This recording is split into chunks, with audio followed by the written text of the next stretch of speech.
like, you went in Costco, but you could just have a business account, you get all kinds of stuff, you know, the paper cheaper. A lot of it cheaper. And you know, this and that is just show here with our business account and taxes. Okay, is that enough for you? Yeah. Do you need more? We will.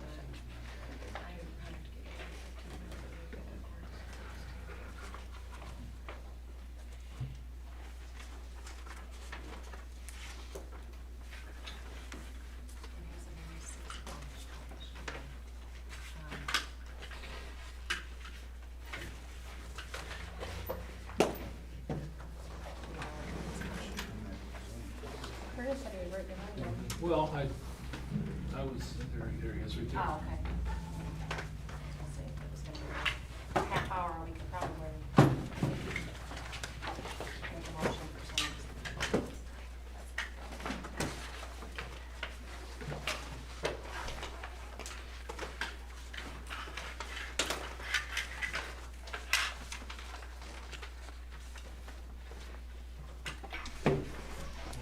American Tower keys. Mm-hmm.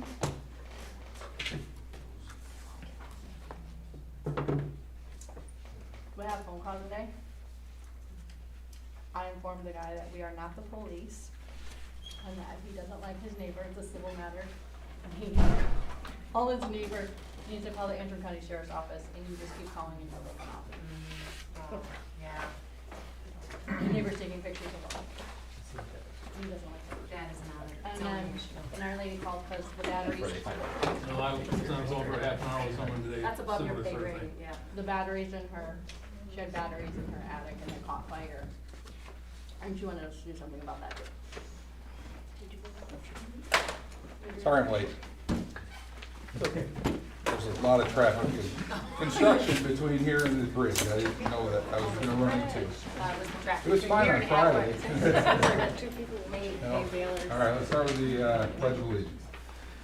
I pledge allegiance to the flag of the United States of America and to the republic for which it stands, one nation, under God, indivisible, with liberty and justice for all. Dear Lord and Heavenly Father, thank you for the chance to come here tonight to do the work of Banks Township. Lord, we ask for your wisdom as we consider these things before us. And Lord, we also ask for safe passage on all these things we ask in Jesus' name.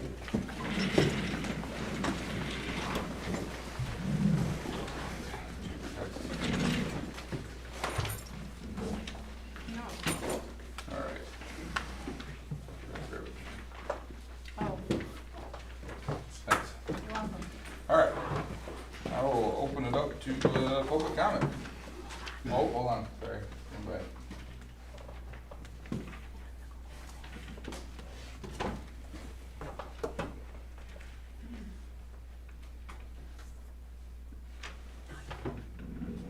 All right, we'll start it out with public comment. Yes, ma'am. I'd like to read a letter that I sent to the board today. Banks Township Board, I urge you to slow down the process of purchasing additional property formerly used by the railroad. Let's put this into perspective. One of your responsibilities as a board is to maintain the property the township owns. Often governmental entities have a long-standing report on their monthly agendas titled Property Maintenance. Please consider adding this category. This gives you a chance to address the needs of all the properties in your portfolio on a monthly basis. And it's likely this trail piece will be a discussion point for some time to come. As to the township's property and the trail from the fire hall to Church Street, the railroad company made it clear that there is a potential of contamination on that trail. Since the township already owns this parcel, you must do your due diligence to have it tested and figure out the most cost-effective way of remediating any hazards that are identified. In the meantime, from a risk management standpoint, you should post notice and inform the schools and the public of this potential risk and pending testing. A resolution to this effect would be prudent. This is the minimum you should be doing to serve this community. In the end, I hope this trail remains for all of us to use. After that project is completed, only then will you be able to have an accurate estimation of the potential overall costs involved in the purchase of additional former railroad property. It would be irresponsible to consider purchasing more property before you have adequately maintained the property already owned by the township. And let's be clear, this is owned by the township, not the members of this board. Any additional property purchase that has so many conditions contingent as part of the sale should not be your decision alone. Please schedule a public hearing and properly notify all property owners along the route of the trail who have vested interest in this topic. I urge you to vote tonight to do the most responsible thing and have parcel number 05-44 been trying to get. This is the very type of thing elected officials should be doing on behalf of their residents. These are reasonable steps to take before considering any additional real estate purchases for the Banks Township. Thank you, Julie Waterman. Thank you. Thank you. Yes, ma'am? Alex, I'm Nancy Hoffman. Oh, I have to say, I read the minutes from, I wasn't here last month, but Okay. I'm very disappointed in your motion to deny the amendments to the soil extraction, especially after the months, if not over a year, the work that went into it and the public hearings that were so in favor. And you were here, I've been to the planning township and to these meetings, and you know the public was all for the ordinance as it was written. So I just want to say I'm extremely disappointed that you would deny that, all the work, how it protects the township in favor of profit. So I'm just very disappointed. Thank you. Okay, thank you. I'm Jesse Anderson. I'm going to talk a little bit about zoning. I had a FOIA request put in just asking about zoning, about how it was applied, how we voted it in, and how much money we've spent over the last 5 years in it. So in zoning alone, we spent a little over $250,000 over the last 5 years.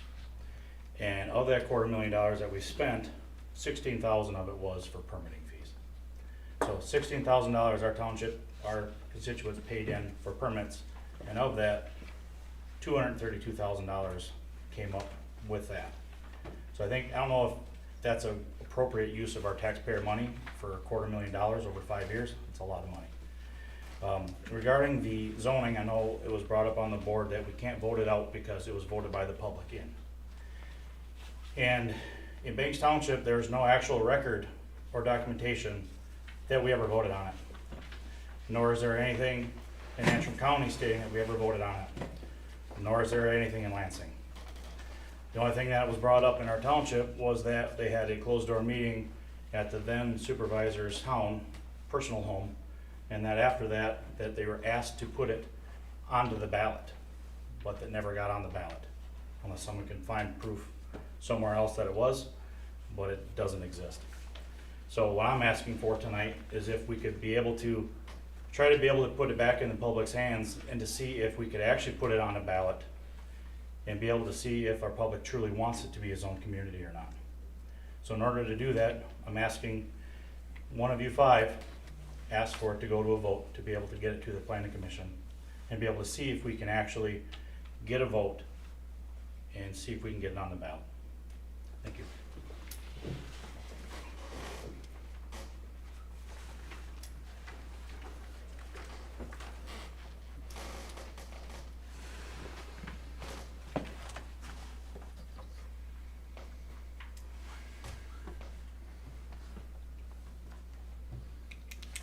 Anybody else? Yeah, Paul? Sure. Hi, Paul McCandless.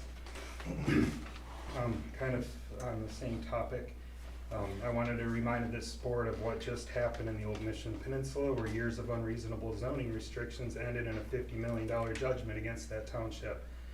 The court found that burdensome and arbitrary zoning rules violated property owners' constitutional rights, including the right to use their land in lawful, reasonable ways to maintain its value. So case study, those ordinances started small, limits on business hours, agricultural requirements, and rules so vague that they gave too much discretion to officials. It escalated because township leaders ignored common sense, fairness, and constitutional boundaries. That community is now facing catastrophic financial consequences paid for by taxpayers who trusted their officials to act reasonably. We are on a smaller scale here, but the principle is the same. When a local government tells a homeowner they can't replace their dilapidated deck that preserves the value and safety of their home, something that's plainly reasonable, it sends the message that local government knows better than the people who live here, pay taxes here, and have interest invested in this community. Overregulation and inflexible zoning destroy trusts and breeds lawsuits. I urge you to consider the Old Mission Peninsula example and act now to protect property rights, not erode them. I believe you guys have the authority to act tonight. Only one of you five have to motion to send, hold on, I got legal advice here. Make a motion to send an amendment to the planning commission to repeal the zoning ordinance in its entirety. And then there's a process, and in the end, I would hope to come into this hall and vote with the other citizens of our township and county, and who vote here. Thank you.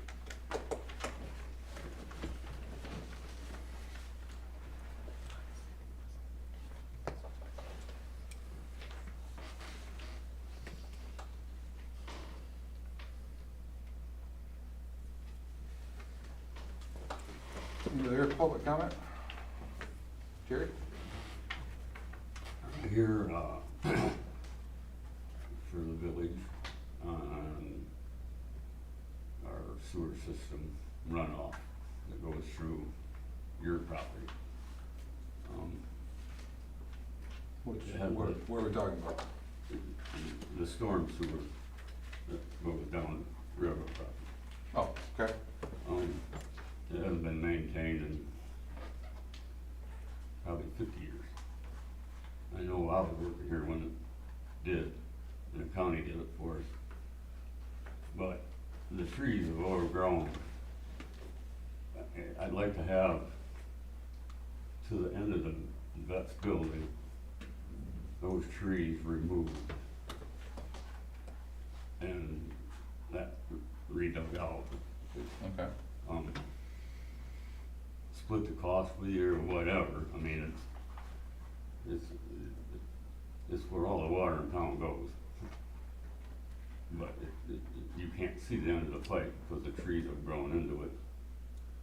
And there's like 6 box elders.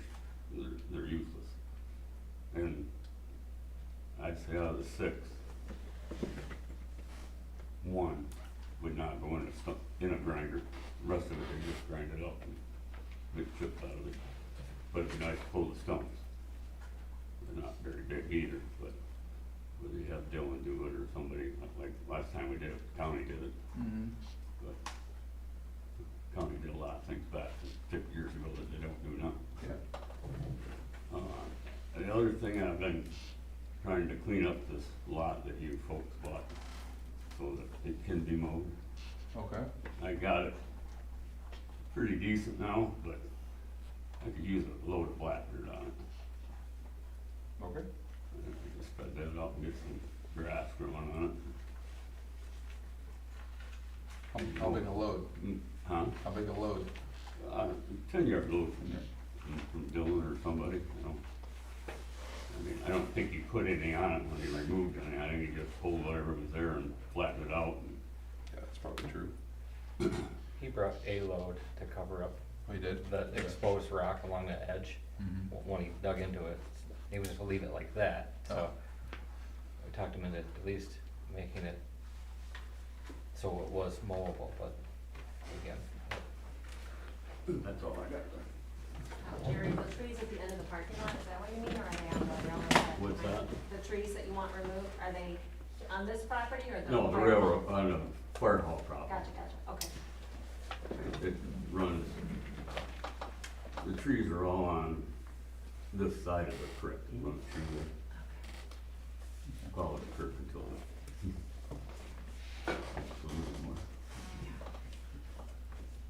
Sounds good. Any other public comment?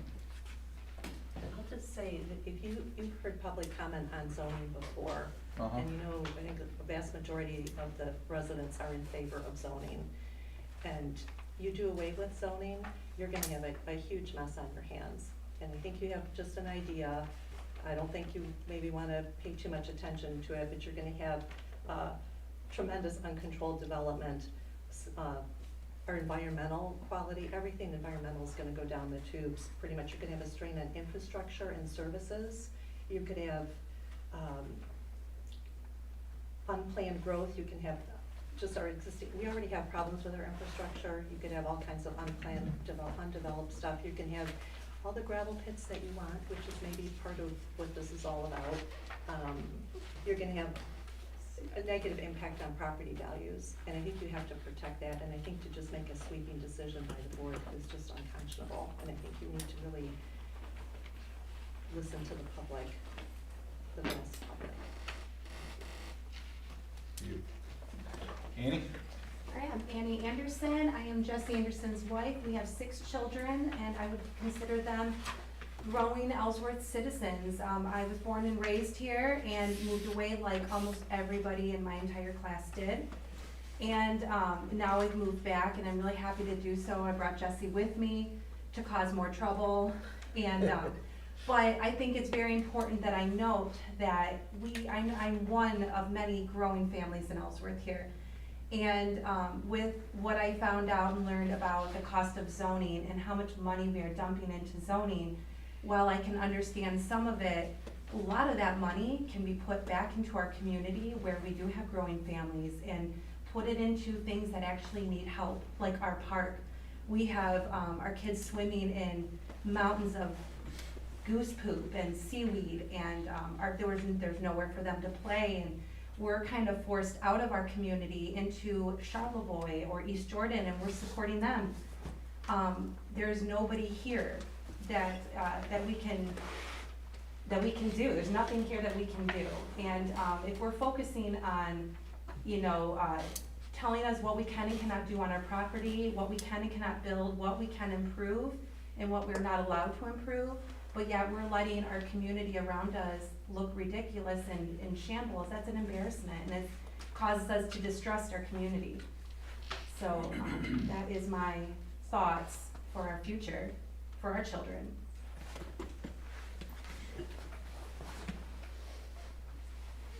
I've, not to continue on with this, I know I've talked to some other people here that couldn't be here tonight, that a lot of the families say that their kids move away because there's nothing here in this town for them.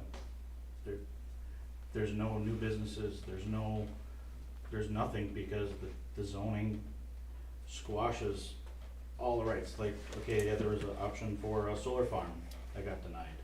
There, a hotel tried to get put in, got denied. Track tried to get put in, that got denied. Welding shop tried to get put in, that got denied. I'm not saying that all zoning is bad, I'm not saying all zoning is good, I'm just saying that the overall answer to everything can't necessarily always be no. And that just because it may hurt 1 or 2 local properties doesn't necessarily, might not mean it, might not be best for the community. The whole cost money to make money kind of thing, and if unforeseen growth, well, isn't unforeseen growth, could that be not a good thing for our township? I mean, strain on our infrastructure, you're right, well, if we have more people, more businesses, that's more tax revenue to be able to support more infrastructure. Have more money to be able to do things we wanna do. More money to be able to potentially buy this railroad track and do that whole thing, or have more money to put into our parks and do all that sort of thing. But to blatantly say, no, we're gonna stop everything, it's, on my perspective, it's frustrating, because I've never seen the other side of it where it's been approved. I've always seen the denial side of it. That's just my perspective. I've seen where people try to do things that have to be done on their house, and they get denied. But then I see some people sitting on the board that get their stuff approved, and not necessarily recently, but in the past, that very similar example. I've seen stuff like even with duplexes in our town, zoning says very straightforward, duplexes aren't allowed. We got one of them in our township. Well, what if I were to go and build a new duplex? Would I get approved? Nope. Absolutely not. That one wasn't, so feel free to bring it to the zoning administrator sitting right there and tell him about it. Cause I guarantee you, there's not a permit in our documentation that says that he has approved of a duplex in this township. Right, recently, yeah, but it's there. So how, that sort of thing, I get frustrated. Was it an approved permit? It's being used as one right now. I don't know if it was an approved Well, permit there you or go. not. I don't think there So was a permit for it. that's a violation of zoning. But when it comes from a person that's been on the board, it's kinda hard to, You're gonna have to give me some details. I'll do it. Give it to them. Cause right now, we're just throwing things out there. So here's his duplex, Donna's, Where is it? Stone Road, That's a duplex? 2 people live there. Alright, here you go, check it out. I mean, I'm not trying to pull fingers at different things, but there's a lot of different things that you go through and look at the file of zoning stuff. I didn't look at the file, but there's a lot of people that apply for different things, and I think that if we can get to where we can grow our community and get more tax dollars and more revenue, I think that would be a good thing, and I think that zoning stands in the way, is my perspective. And I'll get off my soapbox, but that's my perspective. I appreciate that. Yes, sir. Wes Fogel, 8578 Essex Road, all right? So, I'm a transplant, 25 years ago, all right? So I'm a total transplant. You're a new guy, huh? 25 years ago. Came from a huge growing community. If you eliminate zoning, which, and I apologize, I'm self-employed. I try to come to the meetings, I can't get here much. But it sounds like the topic right now is eliminating zoning. If you eliminate zoning, I can put a landfill next to you. I can put 400 houses next to you. I didn't buy here. I'm a postage stamp piece of property on Essex Road. I'm the smallest guy out there. You eliminate zoning though, you eliminate what you came here for. And if you apply for zoning and you work through it, we all get to have what we want. And you might not be able to build a duplex, you might not be able to, and I can't either, but if you eliminate zoning, you are literally tossing out everything. And believe me, where I grew up in Livingston County, hundreds and hundreds and hundreds of houses. I'm a carpenter. I grew up as a carpenter. I'm an engineering grad. But if you eliminate zoning, you're gonna lose what you want. So if you apply for zoning and you go by zoning rules, which helps you, helps your neighbor, helps the guy across the street. I don't want a solar farm. I live in a beautiful area. In fact, Mr. Rubinoff, you have everything around us. It is gorgeous. I don't want to eliminate zoning and drive out the end of my driveway instead of seeing this beautiful cornfield, and suddenly now I've got 5,000 solar panels across from me. So zoning is positive. You have to play by the rules, and we'll all keep everything we want. Now, you just kind of you guys keep that in mind a little bit. I mean, zoning is good, and it's tough. I would love to have short-term rentals on my place. I would love to have this and that and everything, but that's not what my neighbors want, and I don't want something, I bought for what I bought for, and everybody here, I think, bought for what they bought for. So work into it slowly. Don't eliminate zoning. I mean, we all have to kind of play by the rules, and it works out pretty good for people. So there's my input. Thank you. Thank you, Wes. Thank you.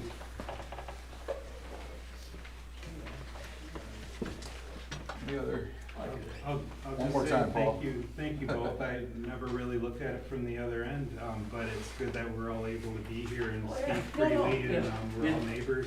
They would make a great debate. I have my goals and you all have your goals, and here we are, we're all, neighbors. And I appreciate it. I think ultimately the goal here is to be able to, we're not coming here saying we want to eliminate zoning.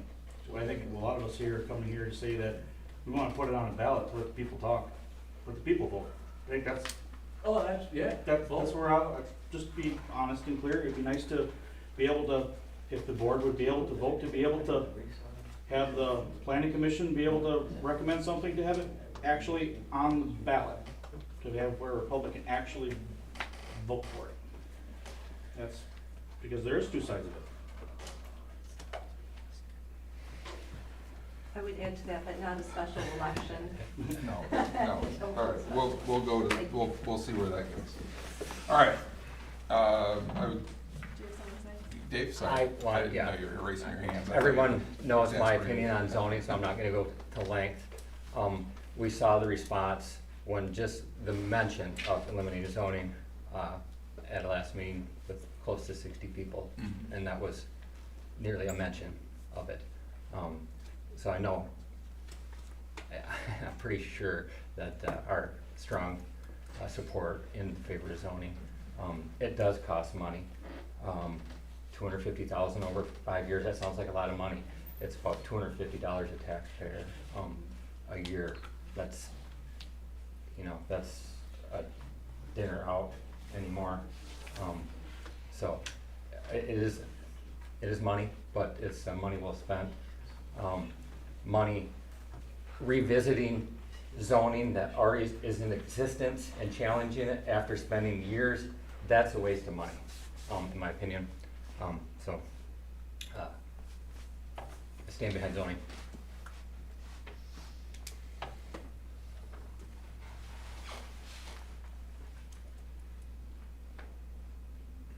Any other public comment tonight? Close public comment. I'd just like to respond to one thing. Nobody said they couldn't replace a deck, but when you replace a deck that is non-conforming, you look at the zoning ordinance, and it's the same across the state of Michigan. Every zoning ordinance out there has what are called non-conformities. And if you have a non-conformity, you cannot increase the size of the non-conformity. So if the deck had been built to the same specs or smaller than it was originally, it would have been fine. So that's what I'm gonna say about that. Nobody said you couldn't replace a deck. Moving on to the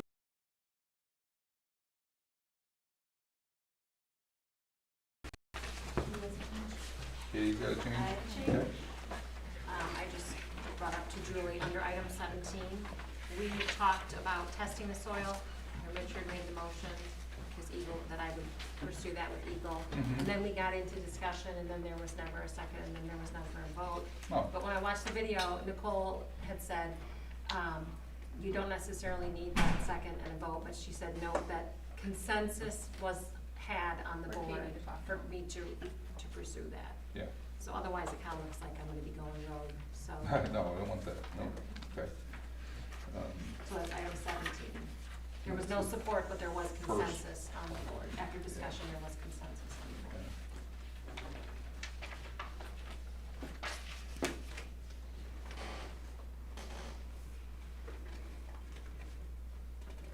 To test the parcel that Julie mentioned, it's Right. 05.4. Yep. And it's in like 3260 for that one. So, our property. Yeah, okay. Anything else? If not, I'll take a motion to approve the minutes from the last meeting Support? with the With amendment. one amendment to 17, support? Okay, Katie, supports, all right. All in favor, any more discussion? All in favor, say aye. Aye. Opposed, the same. Carries. All right, Jairus is out sick. He mentioned that the county, the road commission put in, their report to the county commissioners this week, or last week. And there was, last year was $49 million worth of work still needed to be done in this county, and now it's 51 because of the increase in costs to, repair things. ACNA has put out a bunch of things to do out there. If anybody's interested, you can go on their website, and see what kind of opportunities there are, like bird watching and kind of treasure hunt type stuff that they put together. I would add that the commissioners voted to put a bond issue on the ballot for 15 years for $18 million to fund a jail. Okay. Or safety center, however you describe it. And that should be coming in November election. that was what, $500,000 you said, or .4? That's not a millage, it's a bond. So they wanna borrow the money and then pay for it out of their regular millage, regular general fund. Gotcha, okay. So it's not a millage, it's a bond. Asking Gotcha, permission to okay. take on debt. But we'll pay for it eventually? Oh, yeah. Yeah. Okay, just, it won't be a line item on the tax bill. Right. To Annie's point, it takes money away from other, Marvin, that was 15 15 years? years, And they had $18 voted on million. 20. They were shooting for 20 originally, 20 years? Is that what's the change now? Yes. 20 Okay. years with $25 million, and they changed it to 18 million and 15 years. 15 years. I know just that Jared's, that 5 years difference, how the substantial interest. savings. Mhm. It took, from the original proposal, I believe it came down about $17 million between the principal and interest. Well, the proposal that the commissioners passed in February was for 25 years for 25 million. Okay. So, and in November, we voted down 20 years for 20 million. Then they came back with 25 years for 25 million. And now we're down to 15 years for 18 million. So, that's what we're gonna vote on in November now. Yes, November election. We don't have, anybody from the sheriff's department here, but the report is here if anybody wants to see it. Are you reading that? No, I'm not planning on it, unless somebody wants You it. have to approve these. Everybody got an email copy of them. Yeah, all right, thank you. So we have the minutes from the closed session from last, month. Anybody have any amendments to that? If not, I'll make a motion to pass them as offered. Support. Katie. Richard supports. Okay, and any discussion? All in favor, say aye. Aye. Okay. Richard, second. All right, Katie, anything, Let's see, it was kind of a busy month. We got money from Norwood Township for the fire contract. For maybe Richard and Mark don't know this, that we contract with Norwood Township to provide emergency services, and then they pay an annual fee to us. So that, this year it was 16,000, there's a multiplier built in, Mhm. it's what, 3%? 3% off of that so like next year's 3% off of the 16. Off the 16. Zoning administrator's been busy, we have the ZBA, we've had one land division, probably several more in the works, I'm sure. Still earning interest, revenue sharing from the state of Michigan. Is there anything in the bills that's out of the ordinary No, tonight? We have library, yeah, the library's in there. okay, the cemetery software, we're purchasing that. Yeah, the cemetery software, the library, I printed this off for you. We need to amend the budget for the Charlevoix Library. It was Oh, yeah. 6,000, yep, and then for UHY, the auditor, so I brought that. okay. But there's nothing, we paid both libraries. Workman's comp insurance went up. But we have new employees with the election workers, and then, I paid Anita and Frank Kershaw for planning commission since they're done, Mhm. and then I paid out for the ZBA meeting.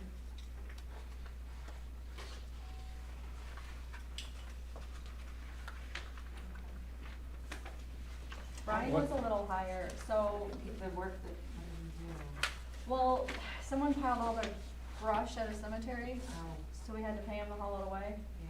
And then there was a tree that had some major branches hanging from the storm that he took care of. And then we paid the remainder of the bill for the windows that got fixed. I would move we pay the bills as presented. I got a question on the outcome thrall. Is that on 6/16?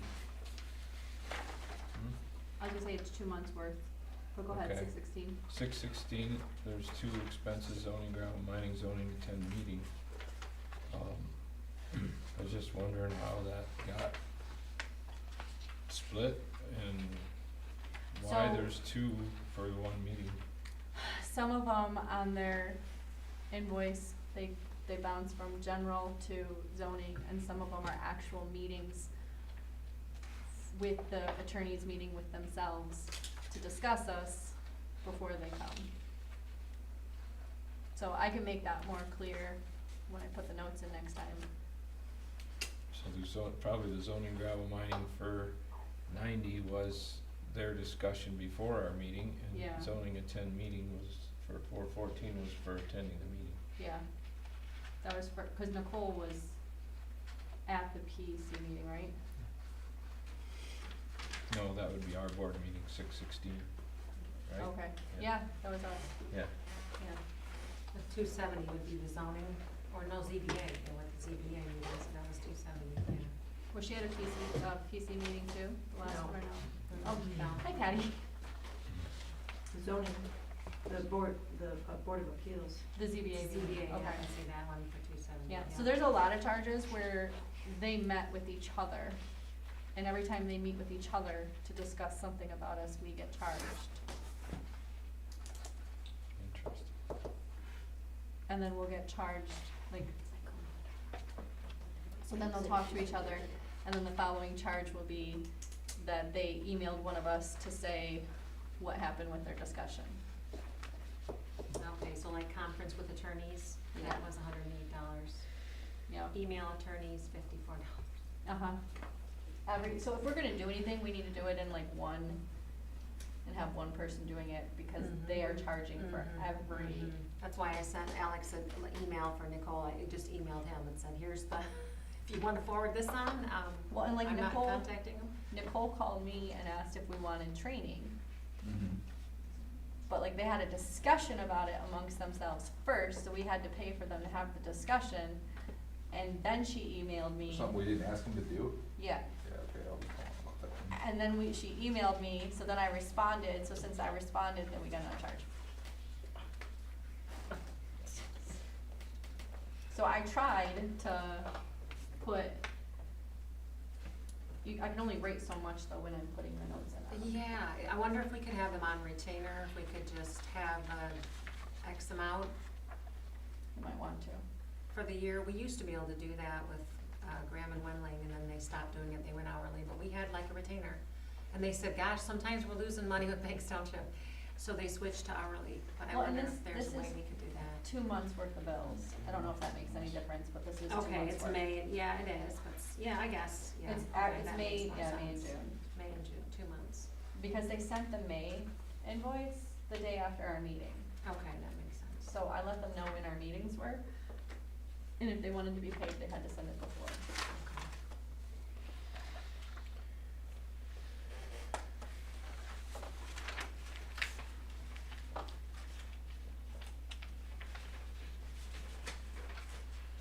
So it's very costly, but a good attorney will keep us out of a $50 million settlement. And that's the point, to keep us in line, to be our guardrails, and keep us in line. Yep. And they're definitely a different outfit than The good old Brian and local, Peter were. yeah, local equals. Anyway, you made a motion? Yeah, for the bills, yep. I Anybody did. support that yet? I think Mark had a question, that's what Mark paused. Okay, Mark supports. Any further discussion? All in favor, say aye. Aye. Opposed, the same? All right. So, Katie, do you remember when Tag Along Tuesday started? A year ago, maybe? It's like almost 2 years ago. Almost 2 years, okay. Yeah. I couldn't find it anywhere in the minutes, like where it was talked about. So this is from, to pay for the heat for Yep. 2 months. Is that? That's It's 2 months. July. It's late, but it was for March and April. But someone, I texted Jan, I didn't hear back, someone had said they thought it was $50 a month. But if this is for 2 months, this is, That would almost be for 6 months or 5 months. Yeah, It was a it doesn't stipend, even- it wasn't gonna cover it, it was a stipend that they were paying for the heat. It was, so $50 sounds more like $150. so I held on to it Mhm. until, cause I kinda wanna give it back. I don't know what you guys talked about, Mhm. but Yeah, let's You not two were cash it both on until the we board, look do you into guys it. remember what we talked about for charging for heat? Per More chance? than you remember. That's what I thought. Not looking at minutes. And What I did don't, they pay? I don't know if it wasn't just $250 offered for 2 and months. Jan agreed to, that like they wanted to give something That could be. to the church. I mean, think it was something like that. It wasn't a big discussion. Yeah, it wasn't, we just. It was they a were gonna be down stipend, here was $50 a month, let's hold on to that, I'll look back and it was probably 2 years ago. I'll look in the minutes, but just, okay, I'll let you know. hold on to it. Yeah. All right, zoning administrator report. I don't have much more to add than Richard's gonna, comment on from the planning commission. I'm hesitant to say much because I don't know how much should just stay between individuals, but, there is this issue that has been brought up about the deck that I would just like to comment on. And that's that, and when you talk about zoning and you talk about permits and everything, it's not just the township. When you go to build something in Antrim County, you have to get permits from where? From Blair, right? You gotta get permits from the building department. If you're doing electrical, if you're doing construction, you know, in the case even of a deck like that. I know because they wanna see the drawings of what your footings are gonna look like, how it's gonna set, everything else, it's attached to the building. They wanna know all that stuff because the county, Frank Hersha and his guys, they wanna sign off on that. Well, before I started doing this, at some point, the county building department said, we will not issue a building permit or any of these permits until you have an approved zoning permit from your township. Well, in this particular case, had they applied for a building permit, whoever, owner, builder, whoever should know the process. Had they applied for the building permit from the county would have said, hey, have you talked to your township? Then my phone would have rang and said, hey, we wanna do this. Then we could have seen this situation before it started. And it could have been addressed up front and done according to whatever the non-conforming rules and et cetera, all that stuff that goes on. So that's frustrating for me, to have to go back in later and, as a zoning administrator, yes, I have a certain amount of discretion in applying the zoning, right? I've been told that. As a zoning administrator, you do. But that has extreme limitations. Because the minute you start saying, well, okay, that's all right, don't worry about it. Then the next one is, well, what about them? They did, before that, before long, you got no consistent application of the ordinance. And if you're not gonna enforce what you have for an ordinance, then you might as well not have zoning. So it's really a definite line as a township of what you wanna do. And unfortunately, there are times when, I dealt with, on the phone today for a half an hour, somebody down on the lake, don't like what their neighbor's doing. And I just kept saying, hey, this has been adjudicated, it's done, it's over, we're not gonna revisit this anymore. But what about? And how come we didn't have a say in this, as neighbors? We should have been, or there wasn't a public hearing, it wasn't any, frankly, if I can put it bluntly, it wasn't in your business. Okay? So, it's a teeter-totter sometimes, doing this job. And, I'm not bitching about it, I'm happy to do it. But understand that sometimes hard decisions gotta get made that I don't like. In this particular situation, I made that comment to the homeowner. I didn't like this, but I don't know what I can do about it, because numbers are numbers. And so I say that mostly as a blanket statement, but I don't know any other way to do it. And if I'm gonna do it any other way than that, it's gotta come from you guys, or the planning commission, to tell me how to do it differently. So that's all I'm gonna say about it. All right, other than that, I got nothing else. Cool. Sure. In the ag zones, right, so we're mainly ag, Why do we have the extra setbacks? That's not a question for him, that's a question for your planning commission. Why do we have the extra setbacks in our ag? What do you mean Patty's extra? gonna know, she's been on there for What, a year. what do you mean extra, I don't understand extra setback. Different zones have different setbacks. Well, and the county setback is 25 feet from the center of the road, right? That's the No, 33 feet from the center on a county road. county, yeah, for the county. Right, That's the right Road, right. that's the right of way. So ag setbacks is 35 feet from that, from that. from the right of way. From the right of way or from the property lines or? From the right, From where? from the right of way. Why? That is a rule that the planning commission established many, many years ago. No, I'm asking why. I think Patty's not gonna CR is answer that. Patty can't answer that question. So Let's have I her think come to her. the biggest, we have a lot of houses in Banks Township that were built prior to zoning, and I get we have non-conforming. Yep, But I remember sitting in Brian Graham's office, and he said that if we loosen those restrictions on the non-conforming use, it would make people happy. I don't wanna That's get rid his of opinion. zoning, I don't wanna get rid of zoning either, but if someone's house has an issue and someone removes a deck to fix their basement and then goes to put the deck back on and now they're in trouble, and Only it's, put it back the way it was. That's the rule. It's non-conforming. I'm sorry that I'm sorry that the original structure on that place was like 2 feet too close to the road. It was non-conforming to begin with. Like 2 feet, according to the numbers. I didn't write the numbers, but that's what it is. So then, when the house was built by, I won't name any names, but whoever built the house In the back in 60s. the day, house was built in '94. no, yes. The basement was put in Basement was before put that. in the 90s sixties, or in the 60s. sixties, Right, and the and- guy lived in the basement. Exactly, and I know that, and then, so now, it was, when the zoning went in, that basement house was non-conforming. Because it was too close to the setback with these numbers. If the front setback on ag had been 30 feet, would have been fine, but the numbers are 35, I didn't write it. Well, and I know you did it, and I know that you're not going around purposely, Absolutely not. I know I you're drove not- by that house, for months and months, I can't even tell you how many months, thinking, gosh, that's weird that they don't have a way to get out of that house. And then one day, in April or whatever it was, I drove by and said, I guess they can finally get out of the house. And I'm thinking, boy, that looks pretty close to the road. And at that point, as a zoning administrator, I had to question it.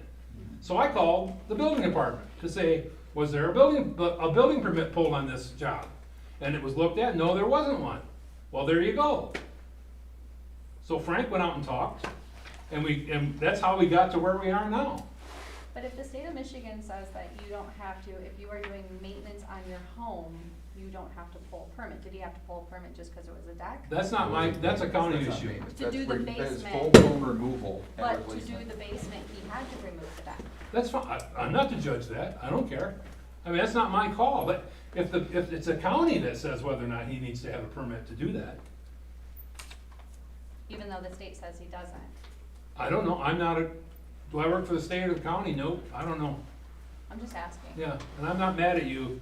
Oh, I don't Listen, think you're mad at me. I get people confused a lot when I I raise know. my voice. They think I'm angry. I don't think you're Lord, angry. I've lived with it my whole life. Yeah, I don't think you're angry. I'm passionate. When it comes to that, I don't know what the deal is. Because the state does have a statute that says that if you are making home repairs, Okay, you do not have to pull a permit. okay, So even if it was a misunderstanding on his end, whether or not he had to pull a permit, if he was repairing his house, I'm saying right. there has to be, in that instance, he has a beautiful home, he has his beautiful new deck, and he has a way to get out of his house. Yep, So you have to absolutely. have, you have Absolutely. to have 2 egresses, Yep, right? So if that deck's not there, how's he gonna get out of his house? Well, he'd have to close the door up, because you can't have a door at that height without a deck, but you have to have 2 doors. So what's and his had the, option is and to had close the the door deck up been, and then put and in a had the second deck door? been rebuilt like it originally was, we wouldn't be talking about this It's right over now. already. Be shutting, it'd be open and shut, done. But we have pictures showing the original deck and the new And deck. I don't and they're blame, not the I don't same blame size. him for making a nice deck, not at all. I just wish that the process had started properly to begin with, and we could have talked about it. So that You goes know? back to Julie's question, what do we have setbacks for? why can't he build? Well, then make a within the motion. road You right can make a away? motion. Have in the a few planning minutes. commission. Yeah, that's a good thing for the planning commission, Yeah, and you the can thing make is. a motion to ask the planning commission to revisit front setbacks. We just had a situation, since we're into this, we might as well go, jump in all the way. We just had the ZBA down on, Lake Shore Drive with Kurt Lilly. And he wanted to put his garage extension, which would totally wipe out any front setback, or rear setback in this case, cause he's on the lake, so front is the lake side. Rear setback is between his house and the road, okay? And there's a setback there. And what he was going to build was going to encroach and basically wipe that setback out. He originally was gonna go so far that he would have been into the county road right of way. And I told him, and I've talked to Bert, if you do that, that's a no-go, that's a hard stop for the county. The county road commission is saying, you can't do that, we're not gonna let you. All right, so that gets back, then it's a township issue. Does the township want to allow him to build that right up to the county road right away? That's a zoning board of appeals deal, and they had to go by their rules, whatever the state rules are. I don't serve on that, by the way. I told Kurt that right from the start, that's not my call. I don't know if it's gonna fly or not, I doubt it, but go ahead and try, you have the right to try. So in that case, you'd have a situation, well, let's just dump the setbacks. Well, now you're gonna have a situation where you've got people building right up on property lines, because they won't have you might as well take the side setbacks away too then, Maybe. right? Yeah. Well, if you're gonna do it, then you can have neighbor right against neighbor, you don't have the 10-foot on either For the side. side and the, But that's a planning commission thing, if you want them to talk about it, send it. is the side setback and the back setbacks, is that just our setbacks, or is that our setbacks on top of the county setbacks? The county only enters in on the road. The county has With a- side with a- setbacks and county setback, or back No, setbacks. No. Yes, no they do. setbacks, county has I looked road it up. right of Road right ways. away. I looked it up. Well, Curtis, you made a really good point about talking about it first. I mean, there are ways to, you know, 10 remediate feet from these the property line on the situations. side and People come 30 to you feet from the first. back, That's- according to Antrim County. If there's no zoning, If there's no zoning. I think that's if there's no zoning, then Because there's a lot of county, townships that aren't then zoned. county rules take effect if there's no zoning. Okay. Well, Half the townships aren't zoned. So they're about the same, they're the same as our. could I make a comment on that? If we're talking side setbacks, just if we're gonna talk about it, would it be no different than, I mean, in the verbiage that I see in here, in this one, it says that, strict compliance with regulations governing setback requirements would render conformity with regulations unnecessarily burdensome. That was regarding an approval for zoning for setbacks, for side setbacks for Miss Postmiss's house. What did it say? That setbacks are, the rules are unregularly burdensome, unnecessarily burdensome. Who said that? Were you, That's it's our- my ZBA, it's my Yeah, variance that's you're that's your talking personal about. home, yeah. Oh, okay, so we're Yeah. talking about me, I didn't know Yeah, that. that was for Okay. your side setback. So we're talking setbacks, Okay. there's a case in point example where that one was approved, and that's It- real see, close. close. Village. ZBA, it was a ZBA. Yeah. I've got letters, the attorney was a part of that. Yeah, Yeah. well, even the attorney recommended against it. For yours. I'll have to go look at that. This is at your house? And in- in- Yeah, I have letters from. You're in the village, so it was only a 5-foot setback in the Yeah. village. She is in the village of Atwood. I'm in Yeah, Atwood. well. Village zoning. She is. That would've been That's what so. we're talking about. I forget Yeah. about, I forget about the village, sorry. Sorry, Oh, not to point out, but I didn't realize you were coming here to have a conversation with me about my property. I wasn't, I was using it No. as an example for side setbacks that So- fit perfectly in with that What I, conversation. Okay. I mean, that was 20-plus years ago, and I'll say that it was 20-plus years ago. It was 2012 and it was built in 2016, so it was 9 years. I thought it was 2001. It was, I thought it was 2001 too. It was 2012 and the permit, or 2002 and it was built in 2012, or 2006 or something? What was it? I'll have to look at the permits. I can see. Anyway, that was before I got on. But regardless, either way, if we're talking setbacks, that's an example of one that I'm glad that you got it approved. So I was at the zoning meeting. We talked about this zoning board of appeals and variance. I got the impression from the report that the zoning board of appeals would have liked to approve that variance, but they couldn't because of the zoning ordinance. Yep. So, Because of the rules for the Board of Appeals, where they have to be able to answer, all five Like questions, five all, questions, all criteria. And one of the criteria is, was Is this this- basically a self-imposed, is this, are you seeking this because it's of something that you've done, or you're trying to do? In other words, it's not something that's external to you, that's happened to you, and you need to have this, this Self-created. approved. Self-created, yeah, thank you, Dave. You're a good man. I couldn't remember it last time.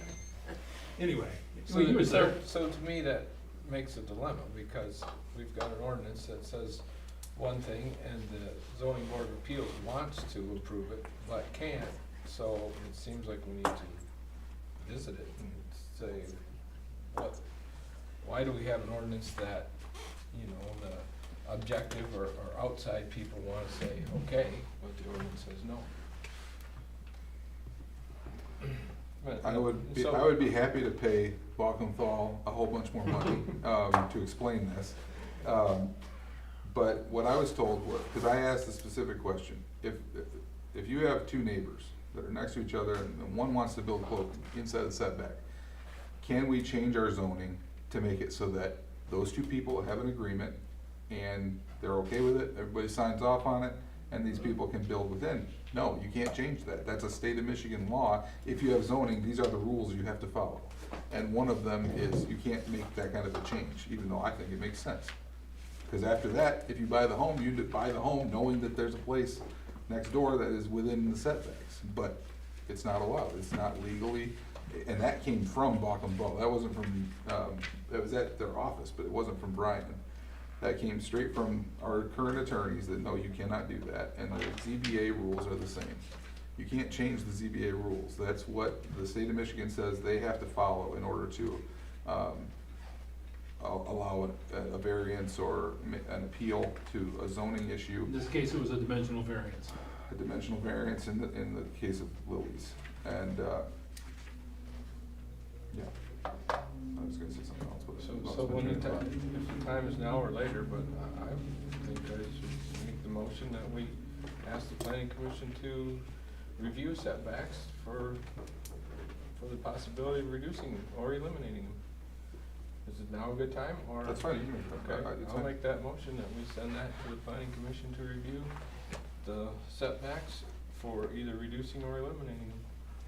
Did you see in your MTA magazine this month that there's legislation on the horizon that's gonna preempt local zoning regarding setbacks? Like setbacks would be the maximum 25 feet. It didn't give a bill or whatever, but it was in our MTA magazine talking about allowing for different, like clustered housing, whatever. So it was talking about legislation, push in Lansing to preempt local zoning, and that was one of the things it said, 25-foot would be maximum setbacks. And right now we're 35. Well, it depends, isn't No. it like 50 in conservation recreation? CR is 50, Yeah, ag is 35, village is 10, R1 is 50. So it would make everyone 20, 25. Well, if anybody building new would be able to creep closer to the road. If they wanna build their house so that they're 20 feet off the highway, I don't know who wants to do that. I don't recommend but, it. You know, exactly. But you said that was a maximum, 25 would be maximum, so it Be could a be less. maximum, so, yeah, Okay. but nothing could be 30 or 35 or 50 or 100 or whatever. So is it worth it to send it to the planning commission and spend money, or wait and see what legislature says? Well, you could have the planning commission talk about it, it's not gonna cost you Planning anything. commission would be It's a- quicker yeah. than Lansing at this point, right? Maybe. Yeah. Well, we still have the same question, even if the legislature passes that, then you got a 25 max, and so we'd have to reduce it that far. But we're talking about reduction farther or eliminating, you know, the entire conversation of what's the pros and cons of the setbacks and why do we have them and how much do we need? Yeah, I would support that. We already talked about this, I think, at the last meeting. And the right-of-ways, I think, are adequate. In the cases of all the roads, I don't see why we have to tack a few more feet on there. So I'd support that. Okay. And I don't have a dog in the fight, I'm just whatever you guys decide, whatever it's gonna say is what we have to go by. So now are you gonna, while we're talking about that, somebody asked me about fence You asked me about fence at the beginning, you did? I did on Grant Road. How close? Grant Road. How close to the road right away? Yeah, so that, yeah, That you may cannot change. come within 5 feet of the road right away. You get rid of that too and say, no, you can go right up to the right of way with your fence? The reason that's there is because a lot of times there's visibility issues on roads. Mhm. So you have to think about all that stuff, you know? Should I call It's- Bert and ask Bert? I don't care. I really don't care. Whatever you wanna do. I mean, if you said that, yeah, whatever, I won't say anymore, let's get myself in trouble. That's Alright. happened before. Motion's been made and supported. Any further discussion? I'm gonna say this. Apparently you don't have somebody like right next to your driveway. You do. If you got a big piece of property where your driveway's in the middle of it, that's pretty cool, but, when your driveway is, 20 feet, cause it was way before zoning, from the property line, now somebody puts a garage right there, makes the visibility pretty tough, but something to consider for the planning commission. Yeah. So, anyway, all right. Fire department. No, hold on, we gotta Oh. vote. Yeah, Oh. motion, asking the planning commission to review the setbacks. And specifically, I think Marv said to hopefully eliminate them or shorten To them. review, Or to just review them reduce and- or eliminate. Okay, So you're gonna let people, you're gonna, just a preview on this, so when somebody's gonna build on the lake, a new home on a lot on the lake, right now, there's a 50-foot setback from the ordinary high water mark, you're gonna say it's okay to go right up to the edge? When you Another do thing it for them to per, consider. yeah, wouldn't you do it per district? So which zone? Yeah, that's gonna be for the zoning districts. Cause we have And that green, remember- we have that green belt and all the riparian parcels too, we have that green Yeah, belt. and remember, the CR is when you're on the water, whether it's a river or lake, the front is the lake side or the water side. When you're on a road, front is the road side, so, The two challenges we're talking about currently are road issues, in addition to our setbacks. So leaving the fronts and the sides alone or tweaking them, I mean, I've built a lot in this township and rarely do we run into a side lot issue. It's always the road plus. So again, I don't wanna. which is the front in that case, but make sure you might better, when they're going through that Right. that only applies when the front is the road, and that doesn't, unless they decide, that may not apply to when the front is the water, so. Yeah, so what? Just that- another that brings complication. up- that brings up a dilemma. So if your house is on the water, you can build within 35 feet of the road right away. But 50 if, because it's CR, but yeah. but it's different, what I'm saying, it's different for different parcels, on how far you gotta be from the same road, Correct. could be. Because when you have a parcel that has a road go through it, you have it on Rushton, and you have it down there on Lake Shore, there's actually two rears on the property. There's the rear, that is the road right away, and then there's the rear of your actual parcel. So, it's complicated. I went through this with Peter. So, that's all stuff the planning commission's gonna have to toss around.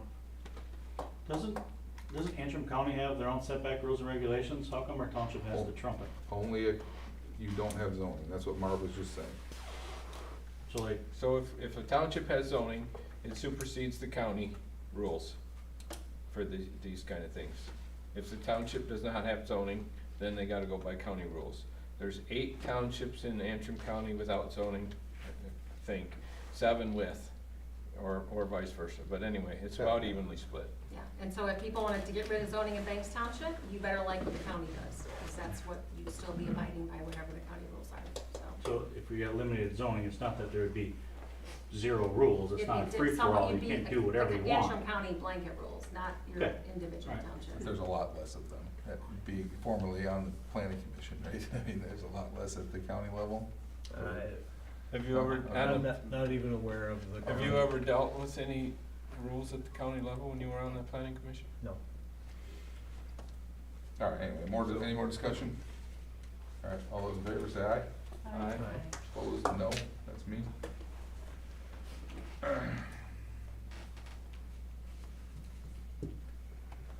Anything else with the zoning administrator? You earned your paycheck. Oh, thank you. Spend it all in one place. Planning commission report. Continue to work on the master plan, and we are finally at the point where all the chapters have been reviewed, and they're at our, hopefully at our next meeting, they'll have the whole thing for us to look at.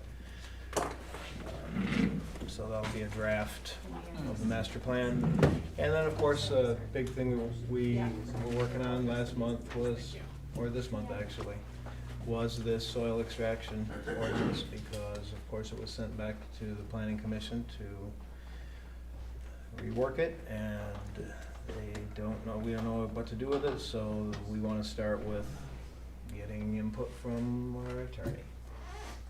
So that's where that is. All right, planning commission report. Fire department, they had 2 dispatches for water rescues. One of them ended up being an overturned swim buoy. So, the other one was a kid jumped off a pontoon paddle boat and the wind took it away from him, so he got a little wiped out, but they were able to help him out.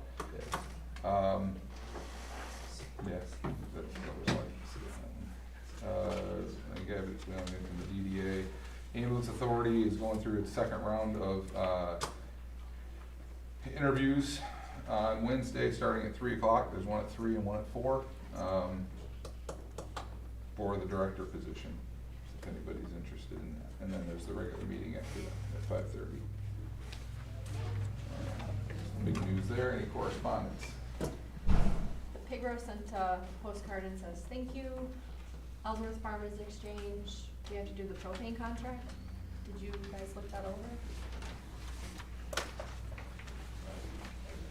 We didn't get a rebate. Sometimes we've gotten rebates. This was pretty long, cold winter though. We got a credit, Oh, we did get credit. Oh, how much? like $400. So they've been putting it towards the one bill. We Okay. did get a credit though. Okay, so we didn't owe them money at the end of the winter. No, and this is for the fire department.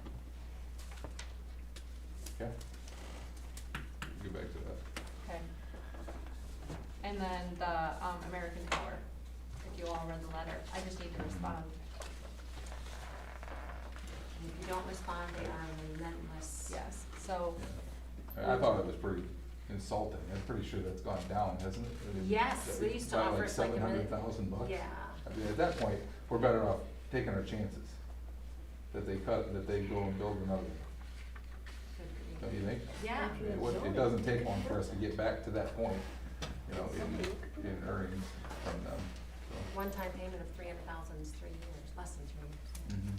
Anyway, that's my opinion. That doesn't, I think it's. that's just my. So Should we make a motion to I vote? agree. Say no? Yeah. I'd move that we decline the offer from American Tower for a signing bonus of $5,000 and a lower rent or a one-time payment of $300,000. That's a third of our income for general fund. Or, you did that. Okay. Marv supports. All in favor, say aye. Aye. Opposed, same. That's it. Okay. I talked to Dave Harris about the historical building. I don't know that he's gotten to it yet. He was gonna look for the parts. He did have enough to fix it, and then something happened and the part is no longer there, so. It was moved from where it was broke, in here, into the mechanical room, into the historical society, now and it's then gone. it's been missing ever since that. That's quite the chain of custody, though, that you knew that. I was here at the time. I don't know. Had I had glue, I would've fixed it that day, that's the only reason that. He, anyway, he's working on finding, getting the replacement parts. I have a piece. What's that? I have a piece out there. Oh, you do? Yeah. Okay.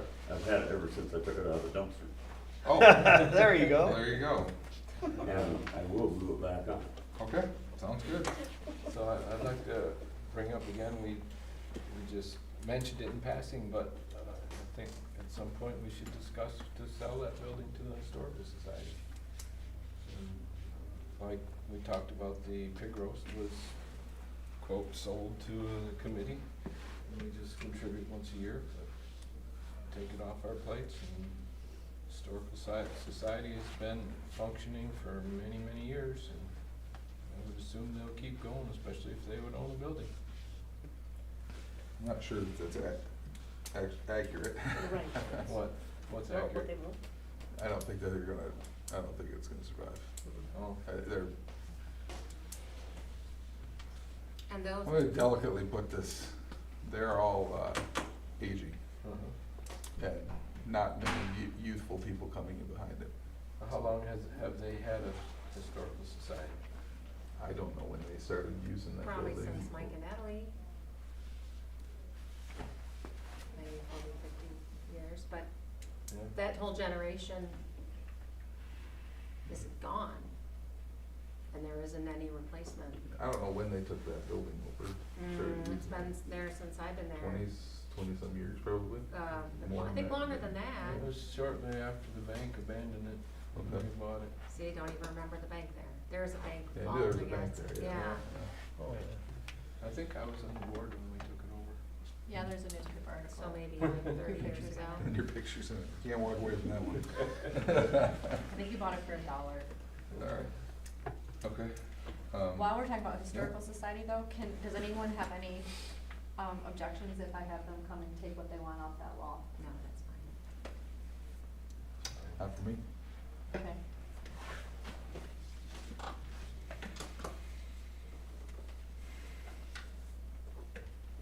Okay. So, a little more about the historical society. So, if we are losing the people that have kept that going, and nobody wants to step up, then we could face a time in the foreseeable future when it's not gonna It's possible. make sense to, Yeah, I mean, then we, if nobody Figure will out take what else care we're of it, gonna we do with it, can't yeah. just we're not gonna sit there. I'm not aware of how it's utilized at all. oh, it's I hate pretty to nice. say. It's like a classroom, but those would be good offices. That would be a good treasurer's office. You know, that, there's storage in there. That could be a auxiliary sheriff's office because it could be We secured, did talk whatever. about There, that, but yeah, it we could don't be really used. control it, so. It doesn't really have use as a residential or a business, but it would, you know, it would make sense. It's already tax exempt. It's already Put the up sheriff to in there. spec. Yeah, put the sheriff in there. Put the sheriff and the He treasurer. ain't gonna pay any more than they are. Yeah, we could rent it to the sheriff's department. Yeah. Yeah, I'm not there yet. Yeah, I'm not there To yet. selling That's a it, good way to but, put it. selling it to them, I mean. Believe 'Cause it or I just not, don't think they're gonna, there are people who call to ask when it's open and what its hours are, cause they wanna go and walk through it. yeah, it's pretty neat. I mean, I highly recommend, they are, every Tuesday or first Tuesday of the month, or it's a Tuesday night. In the summer, like from April to October, and then they Yeah. close it up early, Yeah. yeah. It's really, I'm sorry? Is it 1 day a month? It's definitely during their meetings, which are at 7 o'clock on a Tuesday. I just don't know, Yeah, remember we've which never, one. we've never taken a clean vote on it, yeah. Anyway, yeah, it's really a pretty cool thing to go walk through and check out. But yeah, keep thinking about that whenever we're talking about it. All right, the park and cemetery improvements. I moved that pile of dirt. It was a lot more than what you described it, by the way. I'd like to You're tell you that. welcome. It looks much better. Yeah.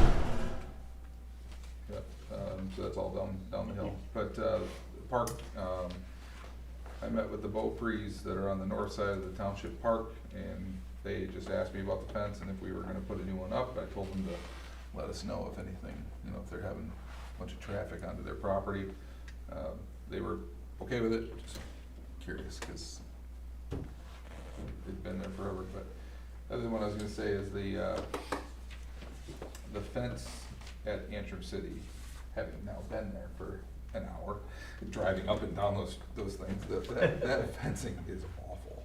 It might as, we could consider removing that as well at this point. If we could get high schoolers when they're back in session to do it, cause they can do it for volunteer instead of paying Brian. 'Cause Brian's really, he does a great job, but we're paying for every little thing, so. Man's gotta eat too. So, I know. So is it like the old fencing? Yeah, it's old woven wire. I'll look at it, yeah, Yeah, it's It's antique. On the- It's definitely antique. On the side, look at on the side, like Yeah, going it's the down side the stuff, and not the back. front. And now- Oh, The front okay. looks good, I mean. Oh, I thought the Look- front looked cool, No, no. so the side is like old livestock It's fencing just or old, something? Yeah. old Oh, wire. gotcha, gotcha, With okay. with metal stakes. Up at the top by Okay, by T Tim's. stakes, by Tim Sheck. Yeah, okay. it's like all stretched out where obviously a snowplow might I was have gonna grabbed it or say, something like that. It's just Yeah, crazy. okay, I'll go look at that. I think it's really good for those teenagers if they're willing and needing the project, you know, Mhm. about. That's fine. public Just something we works. wanna think about Yeah. going forward, to maybe pull that Well, out. and they get volunteer hours then for National Honor Society, Mm. so Cool. just putting it out there. I'm okay with that if you wanna talk to the National Honor Society person. Yeah, I You've gotta already wait got the until contact. September. I am not bothering a teacher in the middle of July Okay. when she gets to be away from those lovely students. Just putting a little, you I know. your I'll way wait. in, or- yeah, you know. I will wait. Fair enough. You mentioned a couple of trees that you wanted to cut down? Yeah, Brian sent me a picture, there's 2 trees at the Banks Township Park that need to come down. Dylan was supposed to get me a quote before today, and so was Ralph Hines. I actually called them both twice to ask where my quote was, and I haven't gotten anything, so I'll let you know next month. One is big and dead right in the middle, and one's kind of off to the sides half done. So, We'll get it by the end of the summer. yeah. That's good. Anything else for the, I didn't take any of the trees down at the, Ellsworth Cemetery yet along the front, because The little shrubs. the little shrubs along the front that we talked about, so, because we put dirt and then seed, and we're not gonna seed till the fall, so there was no point in pulling I actually anything. thought, when I drove by, they were bouncing back. They are, the deer have, I mean, they'll destroy them again in the They winter time, will. but. and then I did talk to John Hastings, and those 2 trees next to the, memorial are ours. Those Yeah, 2 the tall arborvitae trees. is, Yeah, yeah. so we can cut those down, if you guys are, In the Ellsworth Cemetery, Yes. cause they're, the flag gets stuck on them. Gotcha, gotcha, okay. They're very fertile. Okay. And then the, do you have cemetery software on here? Nope. Donna and I finished the upper level of Antrim City, and we walked through and checked graves. There's definitely some unmarked graves, so Beth looked into. Pretty sure there was one right where I was digging. Yeah, there so was. You saw Thanks for that? that, by the way. And What did you discover?